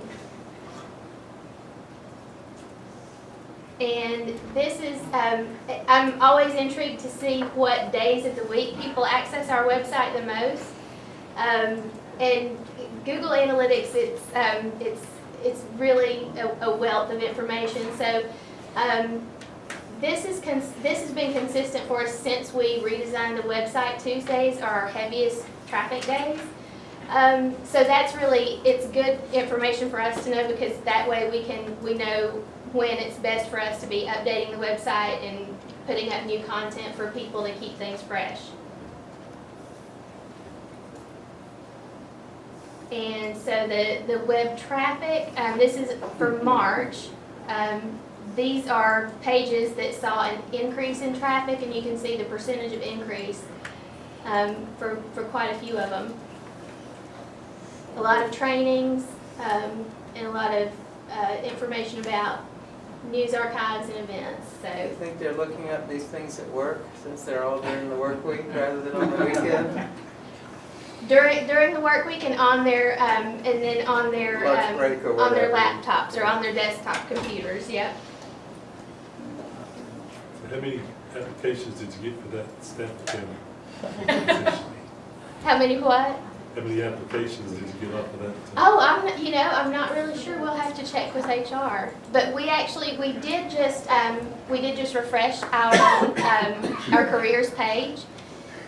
So we're really excited about that, and we've actually launched a couple of new pages, and I'll tell you guys about those in just a little bit. But so our social media networks, we're glad to see that they're driving traffic to the website. That's really good. Facebook obviously will always be the big boss, so they're always going to win out. This is, again, another great feature of Google. We can monitor the terms and phrases that people are using when they search on our site. So Jen Smathers is very popular. She's getting searched a lot on our Even though that's a website. combination of two people, which has made us laugh. We think that's a combination of Jen Branham and Jesse Smathers. Jen came to the retreat, did the presentation on Olmsted, and so they are both kind of well-known IDD experts for us, and somebody got them confused. They've morphed into a superpower. Yeah. Yeah, that's it. So that's really great information for us. We can track this if we can, if we identify trends, it will help inform us how we need to update the website or where we might need to make things a little bit more easily identifiable. And this data is fairly timely. This data, actually with Google Analytics, you can see activity on your website in real time. You can track where people are at that exact moment. Wouldn't that be nice if the state could do that? It's really interesting. So we'll move on to our external communications. Just wanted to go through some of the printed materials that we've been working on over the past quarter. Our annual report, which I believe most of you saw, the continuity of operations plan, an appeals brochure. So those are some of the ones that we've been working on. We've also been working on some infographics for our different programs. Via Total Care in particular is one that keeps us busy. And then just working on other ones for Encato for the software that is used around Via Total Care. And again, just more materials that we've developed, presentations, flyers, etc., etc. Our cross-functional support, we wanted to share the 3 most supported departments for the quarter. Via Total Care is our biggest area of support again this quarter, followed closely by MIS. We have been working with our MIS folks on the Office 365 rollout, and it has been, I feel it has been a fantastic collaboration. We've really enjoyed working with them. And it's been great to really to generate some excitement among the staff about a process that could have otherwise been perceived as a little painful and forced upon them. So people are getting really excited about it. So we'll just touch briefly on some of the work specifically that we've done around Via Total Care. We've got some different infographics, and if you can go to the next slide, yeah, there you go. Some infographics and member profiles. Yeah, we're wrap it up because we run out of time, but you can get that. So That's the new careers page that I told you guys about here. I'm really pleased with that. And we'll, let's see, promotions, sponsorships. For those of you on the phone, if you can just hold that, hang on for a little bit, we're finishing up, and then we'll transition into the board meeting, so just hang out. I think I'm almost done. Internal communications, our employee newsletter connections is still getting a lot of activity. And we can just keep going on through all those. Advancing NC Health, we're continuing to work on that. And we actually just had a table last week at the North Carolina Legislative Breakfast on Mental Health, so that was great, the 3 MCOs together. Just looking ahead, the things that we're going to be focusing on in the upcoming quarter: digital marketing, media outreach, as usual, continuing to strengthen internal communications and external communications. So kind of blew through those last few slides, but if anybody has any questions, I'm happy to answer. Thank you so much. That's really great, Thank Allison. you. And we'll hopefully have more time to get into it sometime. But thank you, everybody. That was a great meeting, and on to the full board meeting. I guess I need a motion to adjourn. I'll make a motion to adjourn. All in favor, say aye. Thanks. Allison, what do you use for your infographic? All right, this time I'll call the meeting to order. Welcome, everyone. I'll do the roll call. Nancy Baker. Here. Ronnie Bill and Gary Gloves are not here, but I have their proxies. Rick Bunio. Here. Jack Kahn. Here. Ira Dove. Jeannie Duncan. Joyce Edwards. Jeff Heck. Here. Jim Holland. Billy Kennedy. Present. Michael Lavender. Here. Pat McGinnis. Okay. Michael Morris. Here. Morris Pittman. Steve Smith. Here. We have 4. All right.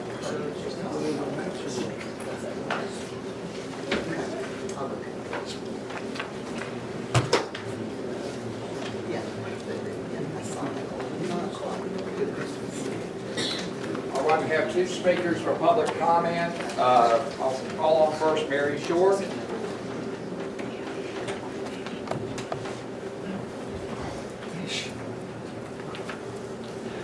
Hello, Mary Short, and this is Katie from Alexander County. We are members of the public. So the agenda wasn't posted to your website. It's sort of annoying. When we got here, we did get a board packet. And so when we were out in the lobby during closed session, we were sort of looking through some of the documents. And in the packet for the Regulatory Compliance and Quality Committee, the very last packet was the quarterly compliance report about marketing and communications department.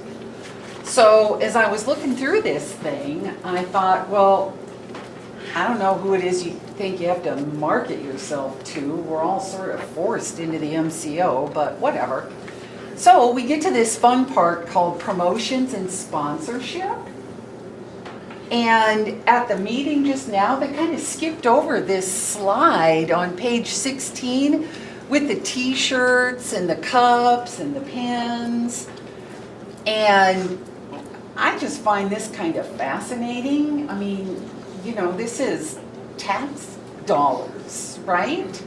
So I thought, well, let's not be negative about the waste of tax dollars. Are you all contracting with a company that employs DD or MH or SUS people? Just wondering. All right, thanks. Thank you. Jerry Rice. Thank you, Mr. Chairman, members of the board. You look so happy today to see me, I just get excited, you know?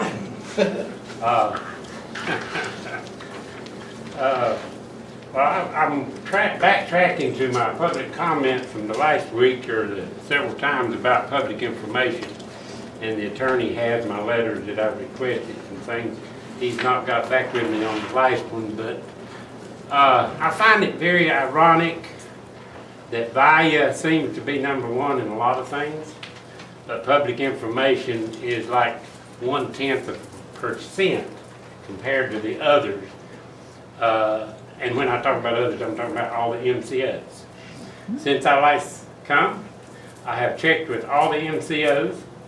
I have got all their agendas, their minutes, and their documentation for anything and everything they do.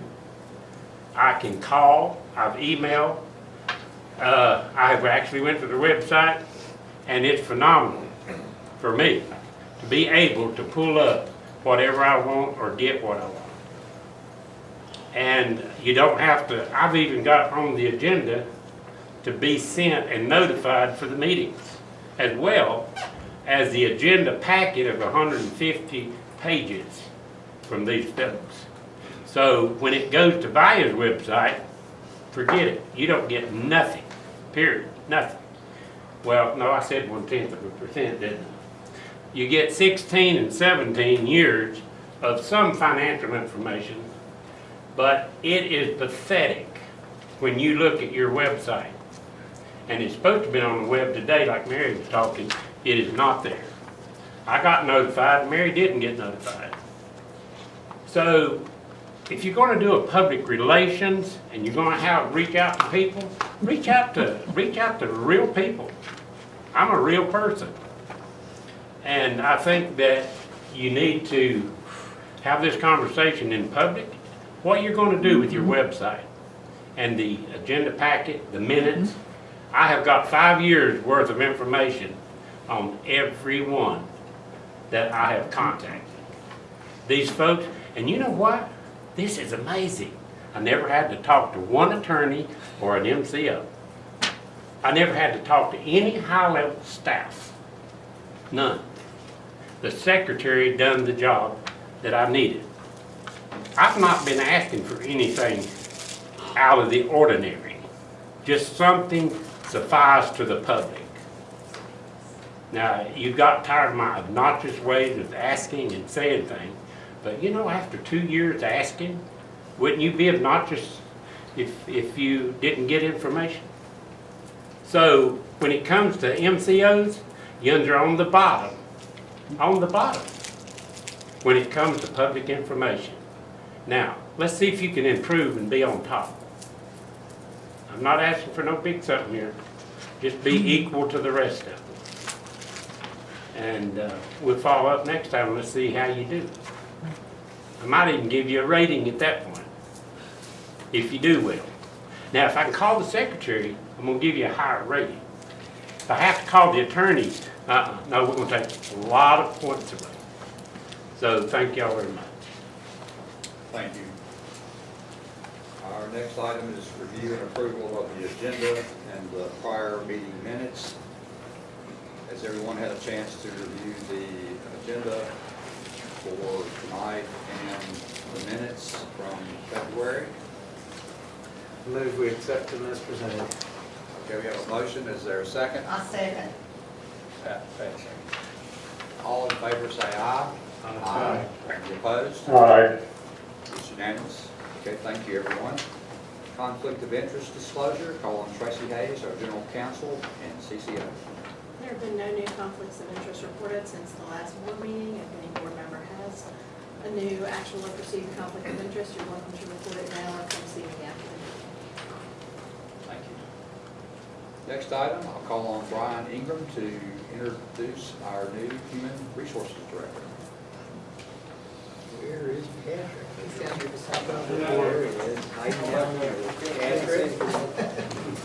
We had a chance to introduce Patrick at executive committee, so I know he's met some of the folks, but not everyone. Wanted to be sure to have him come in and get introduced and offer a few words to us all. Patrick has been with us for how many days, how many hours? 2.5 weeks. 2.5 weeks, flying by though, Almost isn't it? 3. Yeah, Yeah. he's practically an old timer now. Patrick's got a great background, so many things that we had to print up a bio about him.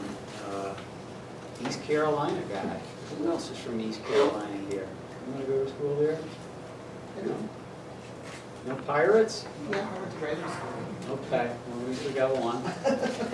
I'll vouch for that. And you worked for DHHS for a number of years. Was the HR director at App State, and I know we got a bunch of App State folks, so got that going for you. And then most recently, he was the assistant HR director in Burke County. So he has a lot of the boxes checked, so we're very, very happy to have him. Patrick, what's going on? Thank you for the opportunity to address the board. I have over, I think now 30 years of public sector HR experience. I'm really excited to be here, be part of Vaya, and bring the experience I've had through my career here to see, to help and serve the HR functions here at Vaya Health.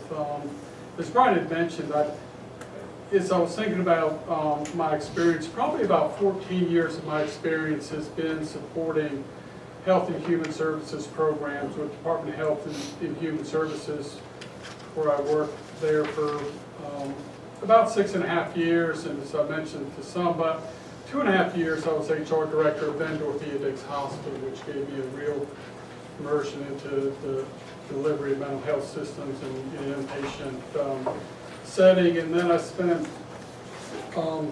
probably another 8 or 9 years supporting local government services with the Office of State Human Resource, and that's providing HR services to local departments of social services, public health.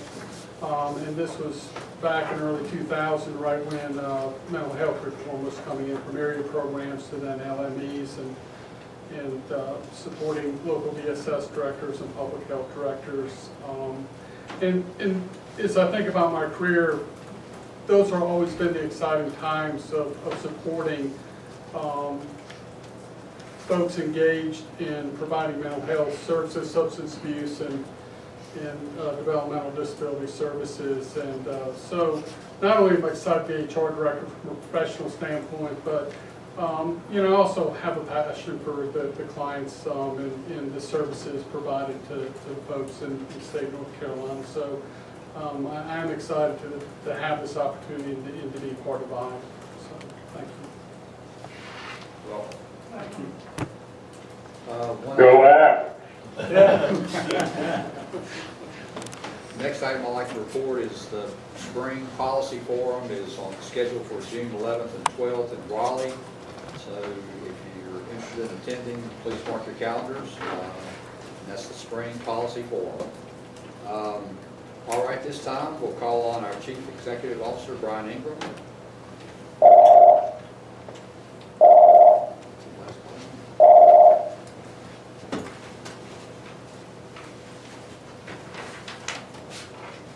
Somebody new to join us?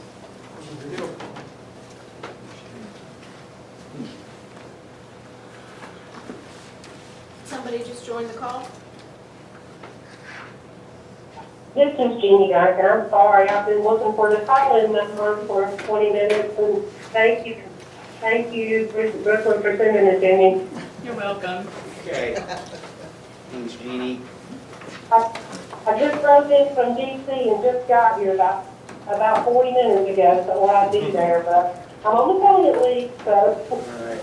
And your buddy Jim Holland just snuck in too, didn't you? You didn't see me all the time? Nice try. Meet Patrick McCoy when you get a second, our new HR director, Jim Holland, from Boston County. And Jeannie, you'll get to meet Patrick next time around, I guess. Okay. Not a lot on the legislative front. House Bill 403, what would be the conference committee report on that piece of legislation is really what everyone is waiting for.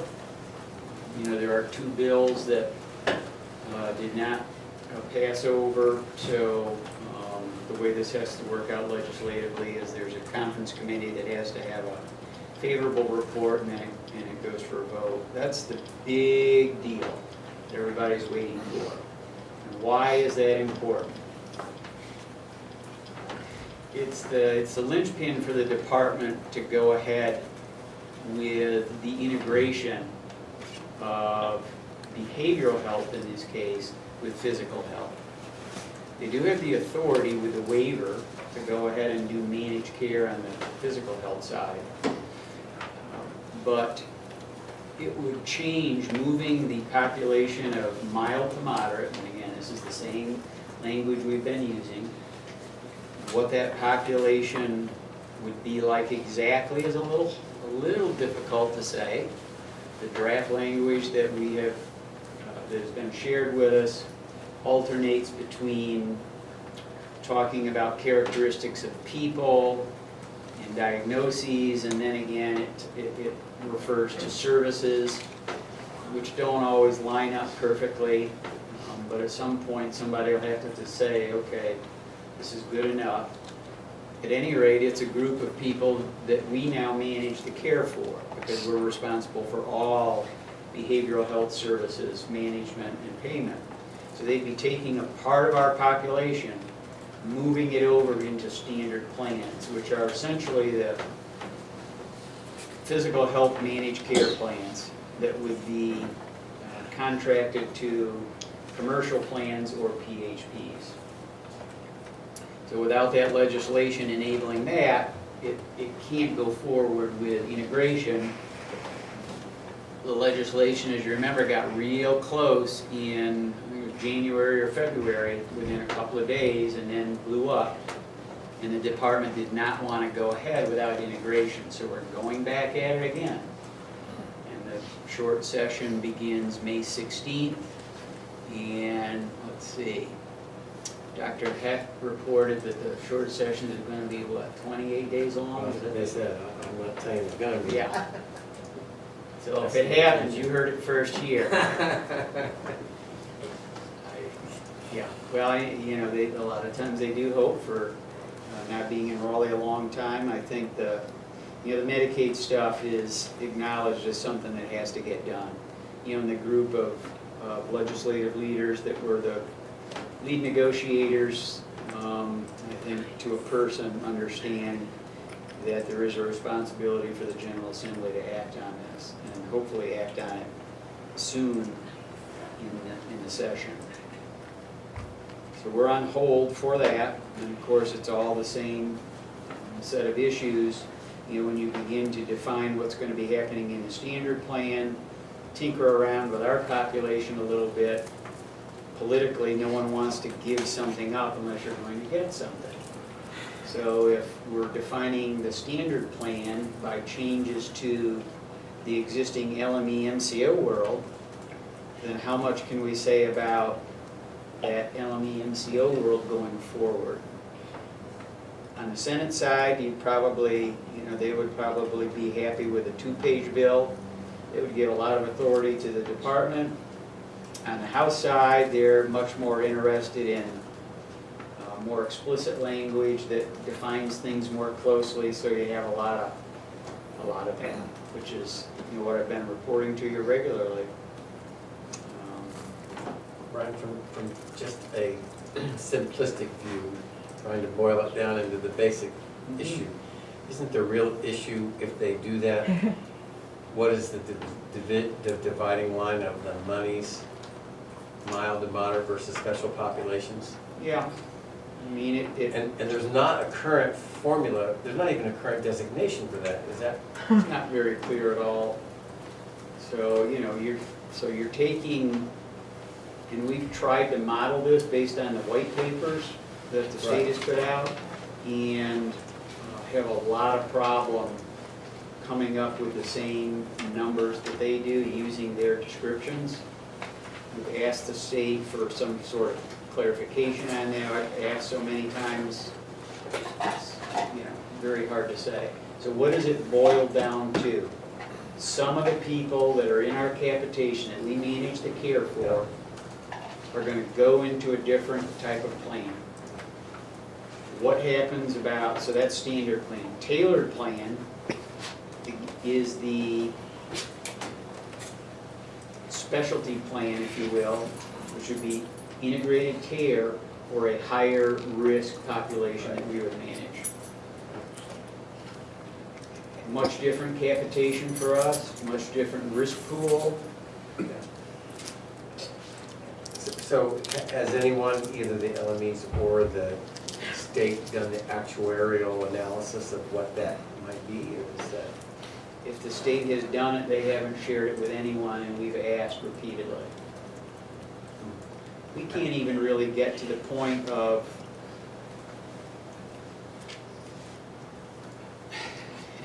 being able to really predict, again, what the numbers of the standard plan population would be. In other words, how many people, so there's 170,000 Medicaid lives that we're responsible for. We have a lot of trouble predicting. Does that mean that 30,000 of them would come out and go into the standard plan? It's very difficult to model this out. And then, of course, that's important from a service delivery perspective. So what's the volume of services that are going to be required for that mild to moderate population? We're marketing to the plans around our ability to help with that. But then, that eligibility number is a multiplier for money. Right? That's how our capitation works. So if we have fewer people in our capitation, the multiplier is smaller. One of the big problems is, because those are by and large people that either we didn't manage a lot of care for, maybe we didn't touch them at all, but we got paid for them, because that's how insurance works, right? Yeah, yeah. I mean, people pay insurance, your car insurance premium, you pay if you don't have an accident. Yeah, it's the same thing. So it fundamentally changes how we would be funded. One of the really important pieces to it is that our admin doesn't really change a lot by having just a small number of people change. Especially if the only people that are carved out are those who you don't have, they don't utilize services and don't generate bills. Yeah. So if you think about the way our capitation works on the service side, there's fewer services, few less amounts paid out for the care. Our admin doesn't get changed much. So how is it all going to work? If you want to lay awake worrying about something at night, that would be one that works for me. How that money is going to work in that period in between. Yeah. And I mean, all kidding aside, I can't tell you how many times directly to the secretary and to deputy secretary we've spoken about just the potential calamity with that. So. It's a bit shocking that there's not some proposal about what that would look like. Well, I'll go back to just illustrate the differences from both a political and policy perspective. The Senate would say, they'd have one line in the language saying the department will determine how to do this. Yeah. Versus, the House might have something in there that would be a little more defining of the problem. And so, it's this constant challenge around who's going to kind of win out on crafting the legislation. Well, I would think, for those of us who have some interaction with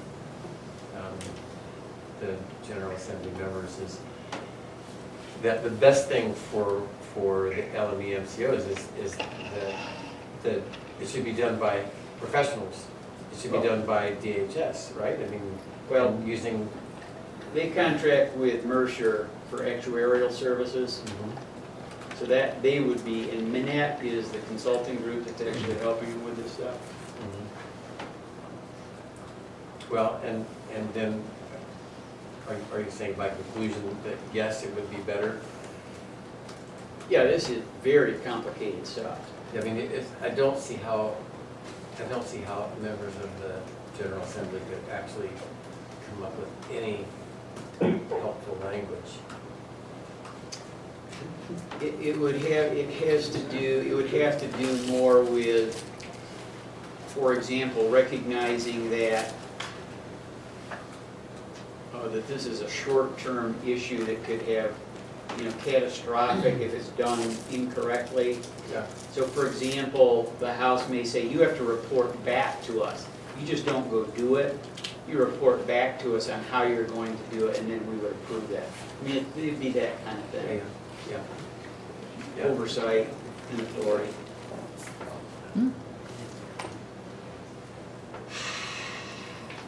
What do you think, Yvonne?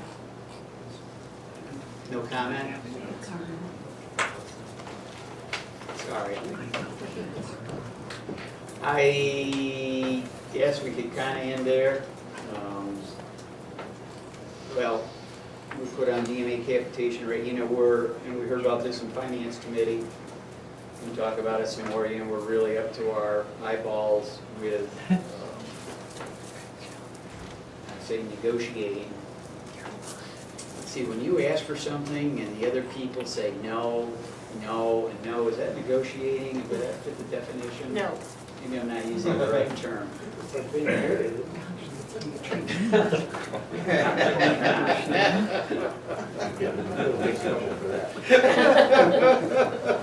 No, it's not. Not in my house. So we have another, the long and the short of this, again, in Finance Committee, not to repeat all of this, our capitation is determined, our rate, once a year, and we've come up on that cycle again. You have to think of it in terms of the service side and then the admin side. On the service side, it seems about, we could live with that, it seems about right, let's just say. On the admin side, it doesn't accept a tremendous amount of expenses that we have no option over. Zero. We just have to pay. It comes out of the fund balance. It affects how much money we have. By definition, that's why you have actuaries that do this. Their responsibility is to judge the impact on the money you have and the viability of it all. But the state will not accept those expenses to be calculated in a capitation. And they've been cutting our admin for years.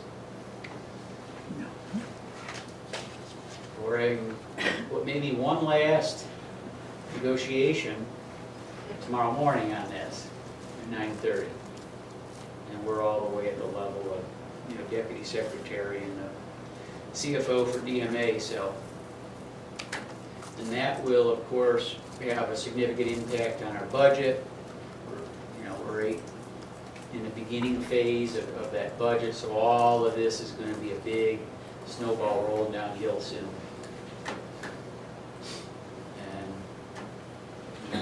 What do they say when you bring up the expenses that you have no control over? What is their qualifying response to that? No? Let's discuss that later. I can imagine what it is. They know what we're talking about. Sure.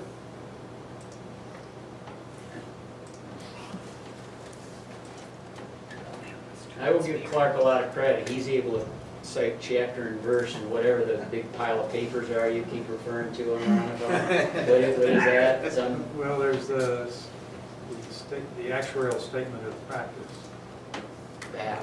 which is, which really defines a lot of the things that should be included. And then there's the Medicaid, the CMS Medicaid rate setting manual, which refers to the actuarial standard of practice.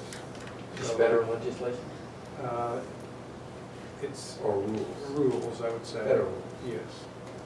So we think we have a good basis for making this argument that we should get certain things in our administrative expense which they have eliminated, but we haven't gotten their agreement on that yet. So we keep pushing on it, and we will keep pushing on it. Well, Clark does a great job with the technical and, I guess, quasi-legal, and I just use the layman's, like, look, guys, you know this isn't right.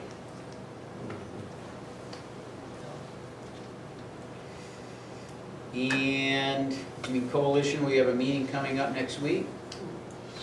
2 days on site with our colleagues from Trillium and Alliance, and continue to make good progress. And again, all of this is linked up with the legislation and going forward and getting the timing of all of that right, looking at the business opportunities that exist both for standard plan and tailored plan.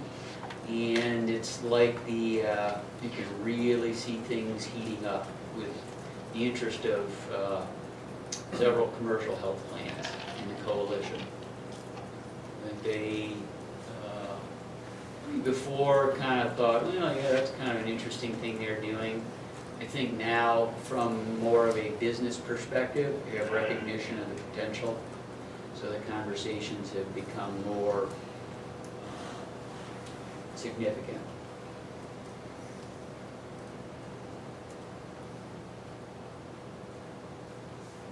That's what I got. Okay.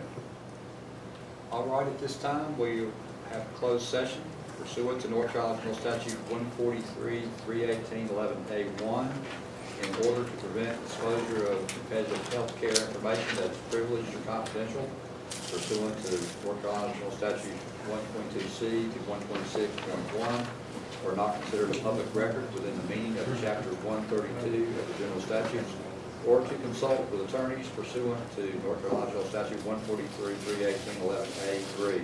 Is there a motion to go into closed session? So moved. Is there a second? Second. All in favor, say aye. Aye. Aye.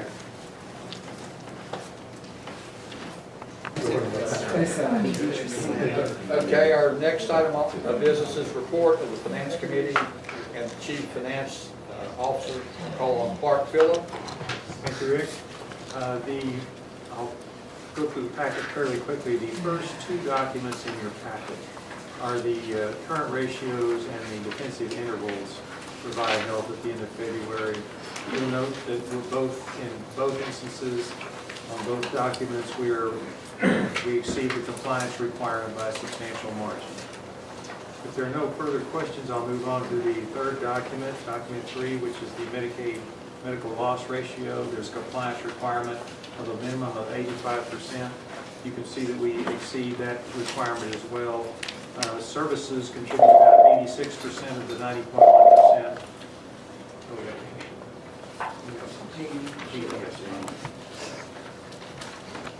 And the healthcare quality improvement activities contribute 4.1% to that 90.1%. The fourth document in your packet is a consolidated income statement, actual versus budget as of the end of February. One of the things I like to do is because the fund balance revenue is included in the budget section of this document, I like to look at it without the effect of the fund balance, and then move the effect of the risk revenue down below the operational line. So just summarizing this document, if you look at the operating surplus for Medicaid for the first 8 months, we have an operating surplus of about $800,000 versus a budget of a loss of $5 million. So we're about $5.8 million ahead on the Medicaid side. On the non-Medicaid side, we've lost about $5.6 million versus a budget to lose about $8 million. So even though we're losing money, we're about $2.4 million ahead on the non-Medicaid side. On a consolidated basis, we've lost about $4.8 million before the risk revenue versus a budget of a $13 million loss. So we're ahead of budget, even though we've lost some money by $8.2 million through the end of February. Now, when you add in the risk revenue, that would cause our loss on an overall basis, on an enterprise-wide basis, to be about $400,000 versus a budget of $8.6 million loss. So that comes back to our favorable variance on total surplus of about $8.2 million. Now, as that $8.2 million, how does that break down between services service revenue expense and administrative revenue expense. Well, out of that $8.2 million, we have a $3.9 million favorable variance on the service revenue and a $4.3 million favorable variance on the administrative revenue. That comes back to our $8.2 million favorable variance overall. Are there any questions on the income statement portion of the presentation? Great format. Okay. Much easier to make sense. I'm going to include my little cheat sheet of the format going forward so that you won't have to Yeah. listen. Okay, so the fifth document in the package is the Medicaid service budget variance.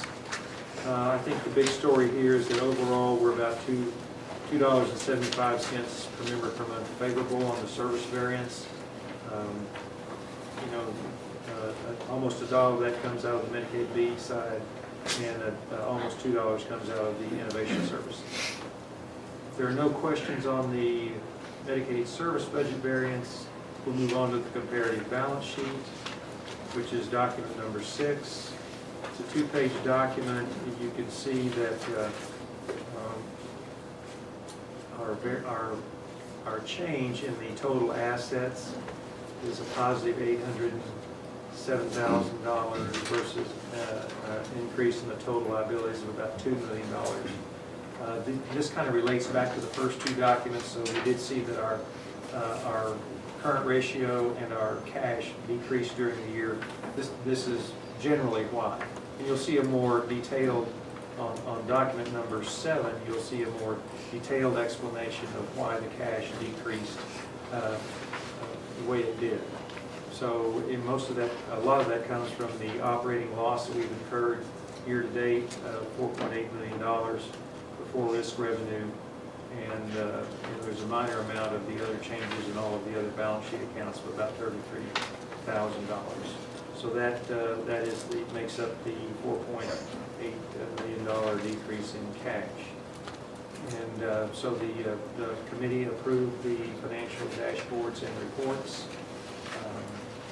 And we could respectfully have a approval of the financial dashboards and reports at this time. Is there a motion to accept the financial reports as presented and as recommended by the Finance Committee? So moved. Have a motion. Is there a second? Motion and a second. All in favor say aye. Aye. Any opposed? Case unanimous. Okay, I will review the budget revision number 7. It's a relatively small revision compared to what we've seen in the past. It really is only moving money around between items that were either received additional allocations or had their allocations reduced since the last board meeting. Only represents about $200,000 of movement, and most of that came in. $100,000 of that movement was really taking the individual placement support and supported employment funds and moving that from the state UCR TCLI UCR services and moving that to the state non-UCR funds. So if there are any questions on any of the allocation or deallocation questions, I'll be happy to answer them. If not, I would respectfully request approval of the budget amendment. Budget revision number 7, the Finance Committee has reviewed the information and recommends approval. Is there a motion? So moved. Is there a second?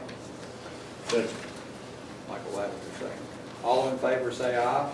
Aye. Any opposed? Passes unanimously. And there's one other item I need to report on, and that's the action that the committee took on the stipends for the board and CFAC members. And Tracy, please correct me if I omit anything. I believe it also included the human rights, and I believe there was one other. County Commissioner Advisory Board. And to approve the stipends for both attending the meetings and as well as travel and training expenses. And the board, the committee, I think approved a $50 meeting attendance stipend in addition to those expenses.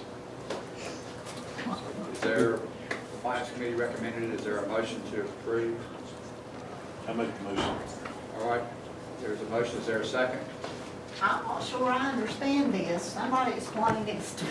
It sounds like the It's same. basically what we've already been It's the same doing, what we're currently doing. but there's nothing statutorily that provides that, so we're just trying to put it in writing to say, board authorized it. Kind of protects the staff, Thank you. if there's an audit. Thank you. So do we have a second? Okay, Pat seconded. All in favor of the motion, say aye. Aye. Any opposed? Okay, it's unanimous. And one other thing I want to mention, when we're talking about the finance committee, is that the finance committee will meet in May. We don't have a scheduled regular meeting in May, and so you'll get a notice about it. At that time, we'll talk about our normal finances, but we'll also talk about the budget. So since we don't meet until June, just want to give everybody a heads up about that. And anyone can attend. Yes, Finance committee is like any anybody, other yes. meeting. Anybody can meet. Okay, Billy, you want to give us a regulatory compliance and quality committee report? Yeah, and I'm glad that we had a great meeting, an hour and a half. We couldn't do it all in. Jack mentioned maybe we need to start at 2:30. I don't think we're getting long-winded. This is just a lot of material we're going over. We have broken it down, some of it into quarters and some of it bi-monthly, so that's made it a little bit easier. But we went on through the TCLI monthly report. Mostly good. We're close to targets. Our corrective actions are helping. Our quality of life surveys have gone from 50% to 90%, so we're finally getting some good results from our corrective actions on that, and we're doing really well on that. The core performance measures, our integrated care, Vaya is #1 in the state. On our compliance log, our EQR and URAC,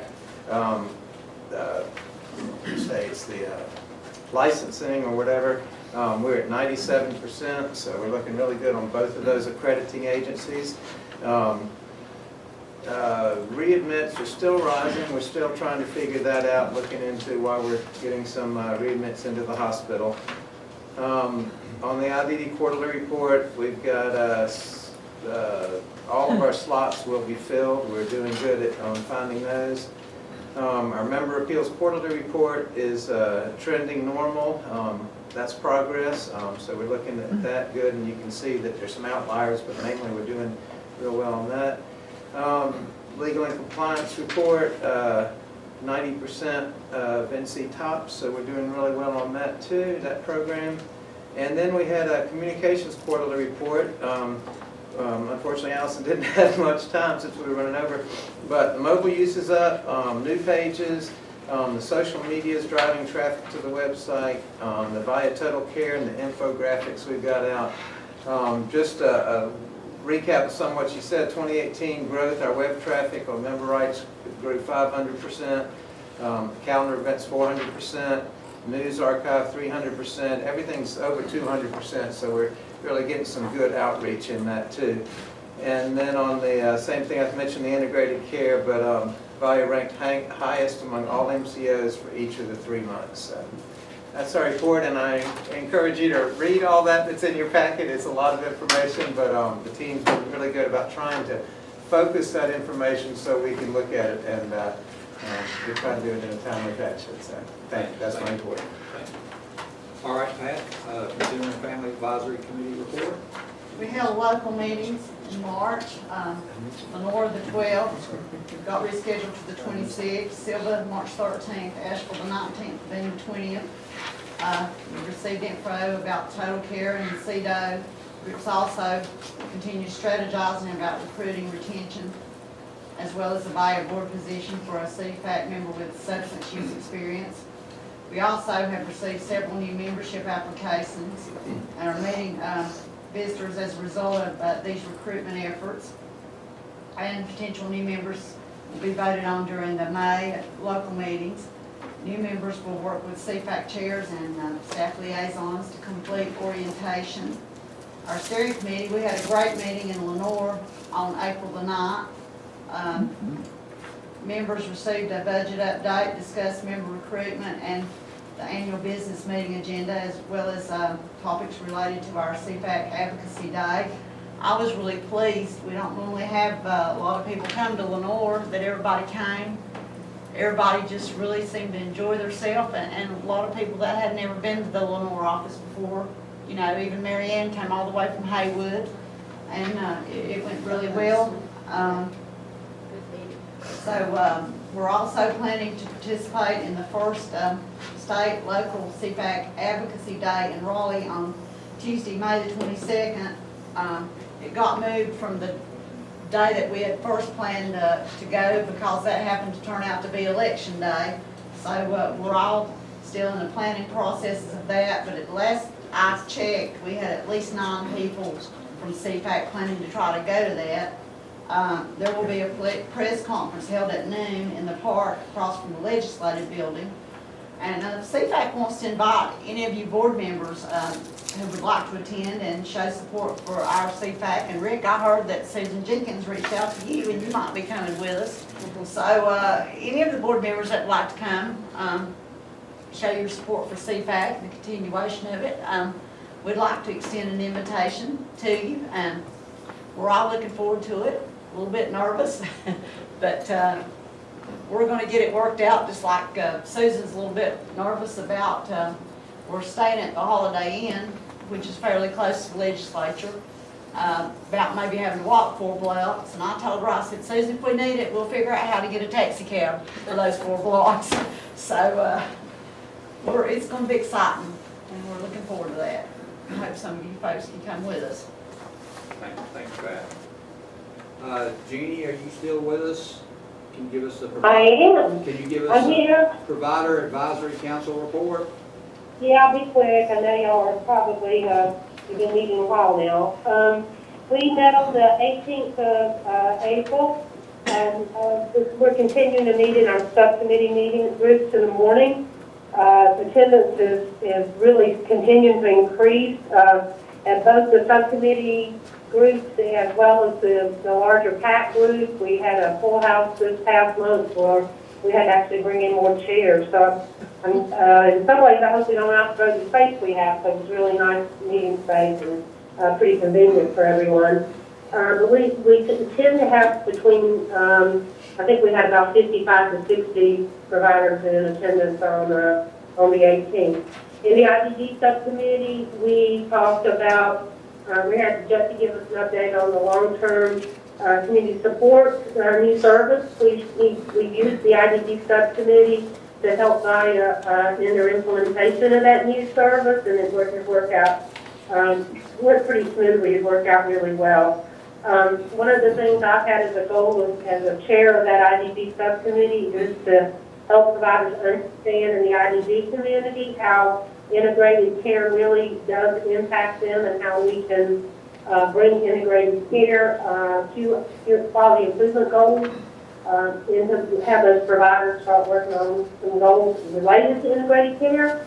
And so we had Eric come and speak and share some tools and some information with the IDD providers, and we'll continue to work on that. That's one of our goals as I set out for us at the beginning of the year. We also spent a good deal of time talking about attestation, the new attestation form, and the implementation of that process in the innovation labor. And I think that at least so far, I think providers, well, of course, I think they were very satisfied that the Vaya has agreed to work with us on that form, its presentation of the form, what we would be attesting to, our concerns with the process. And I haven't really, since that meeting on the 18th, had a whole lot of negative feedback, which I'm pretty pleased about. Most of the feedback I've had has been positive.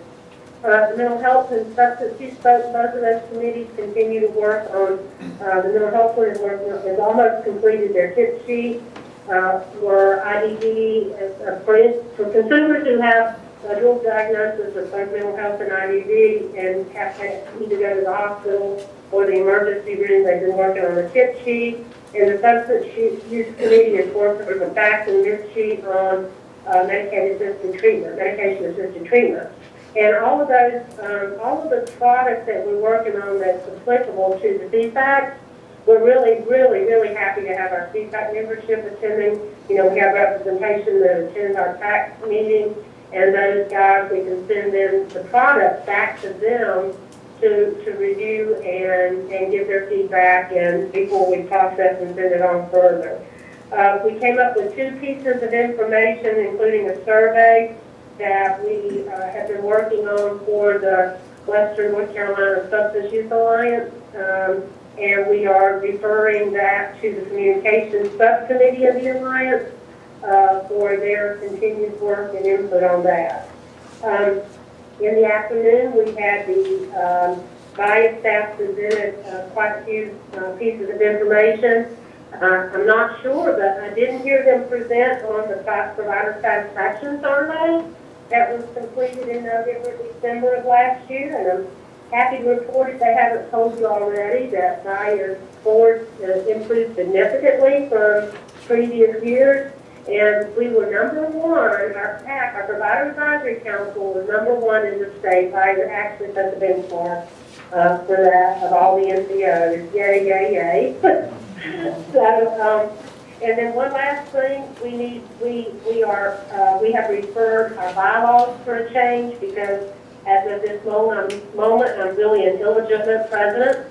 Our bylaws say that the president, that the officers are elected for 1 year. The entire committee thought it was 2, and so here I am in my 2nd year, and with really no vote. So we're getting the bylaws up to reflect what the tax thinks, but it has to be at least 2 years for some continuity. You're not really getting much done in a year and getting started. So with that, I think that's pretty much it, unless Christina has anything else or Nancy was there too last time, so they have anything I left off. That was a great meeting. I think I'm good, thank you, Jean. Thank you. Thank you, Jeannie. All right, is there a motion to adjourn? No, I'd like a couple of items under other business real quick, if you could. At the county, we've gone to paperless 5 years ago, and that was only like 6 iPads, I guess, instead of 20 or whatever. But we probably saved tens of thousands of pages of printing, and I've got one for the county. I'm curious, I just want the executive leadership to look at whether that might be a savings down the road that we could use for board members. I have my county one, so I could already use that one. That's one less you wouldn't need yet. So, but it has been, I do read my stuff on that already, and it just saves a lot of paper. The other thing, we talked about maybe starting our regulatory compliance meeting at 2:30, because literally we went right through it as quick as we could today. I don't think we had, we feel the discussions are pretty important that we're having there. We asked too many questions. Yeah, Jack and I don't, we try to keep it short and concise, but we're curious. That's what our job is here, I guess. So maybe we could look at starting that at 2:30, and then just the issue of the agenda, and hopefully we can get that worked out so it's online for people. That's all I had. Thanks. Did the packet go out? Yes. I didn't get it. I never got an agenda or a packet. Yeah, I didn't get the packet online this time for some reason. I got mine mailed one, but so if we could look into that. I got the packet. I didn't get either. I didn't get a mail or a notification. So the only people who get the mailed ones are the members of the Regulatory Compliance and Quality, and that's been at their request. Everyone else gets it emailed. It did go out on Friday. We got a few responses that it was too large in Monroe, Brooklyn, but we did not get a response from everybody that was not too large. So if we didn't get the response that it wasn't too large, we presumed that it had gone through. But if in the future, if you don't think you've received one, you just feel free to let us know. We'll make sure you get that. That'd be another reason why. The packets are getting larger and larger. It's getting harder and harder to email them. So if we can come up with a solution that does not involve emailing them, like Billy suggested, that may be helpful. Just to go on record again, I made a suggestion at a couple meetings about putting it all online and making it available. That would solve a lot of the problem. That would solve the problem. And before you got here, there was public comment. As a board member, that's what I'm saying. I think that would be a continuous. I think that would be an excellent way, one, to share with the board, but also to get out the excellent information that you have in this packet to continue to show about the work that Vaya's doing. I truly believe that. And I do need to commend the staff for getting I'd like a paper copy of my regulatory, the committee I'm chairing, because I can make notes on there better than I can on my computer. So they've been real good about getting that to me so I can make my notes when I read it before I come in. Because I can't really run a meeting and work my computer at the same time. Got the Luddite old age stuff, so thanks. One thing that staff might want to consider is when you make the PDF, you have the standard option is, I think, if I remember right, high quality printing. Maybe that to share it by email, you want to go down to a lower level, 72 to 96 dpi will work for computer-related stuff that you're not going to print it. That might be a way to make the file size smaller. Just a thought. But we, Brooklyn zipped them, which usually takes care of it, but. Is there a motion to adjourn? So move. Is there a second? Second. All in favor, say aye. Aye. Thank you, everyone. Well, So I guess we hope till the next. I know, they didn't talk about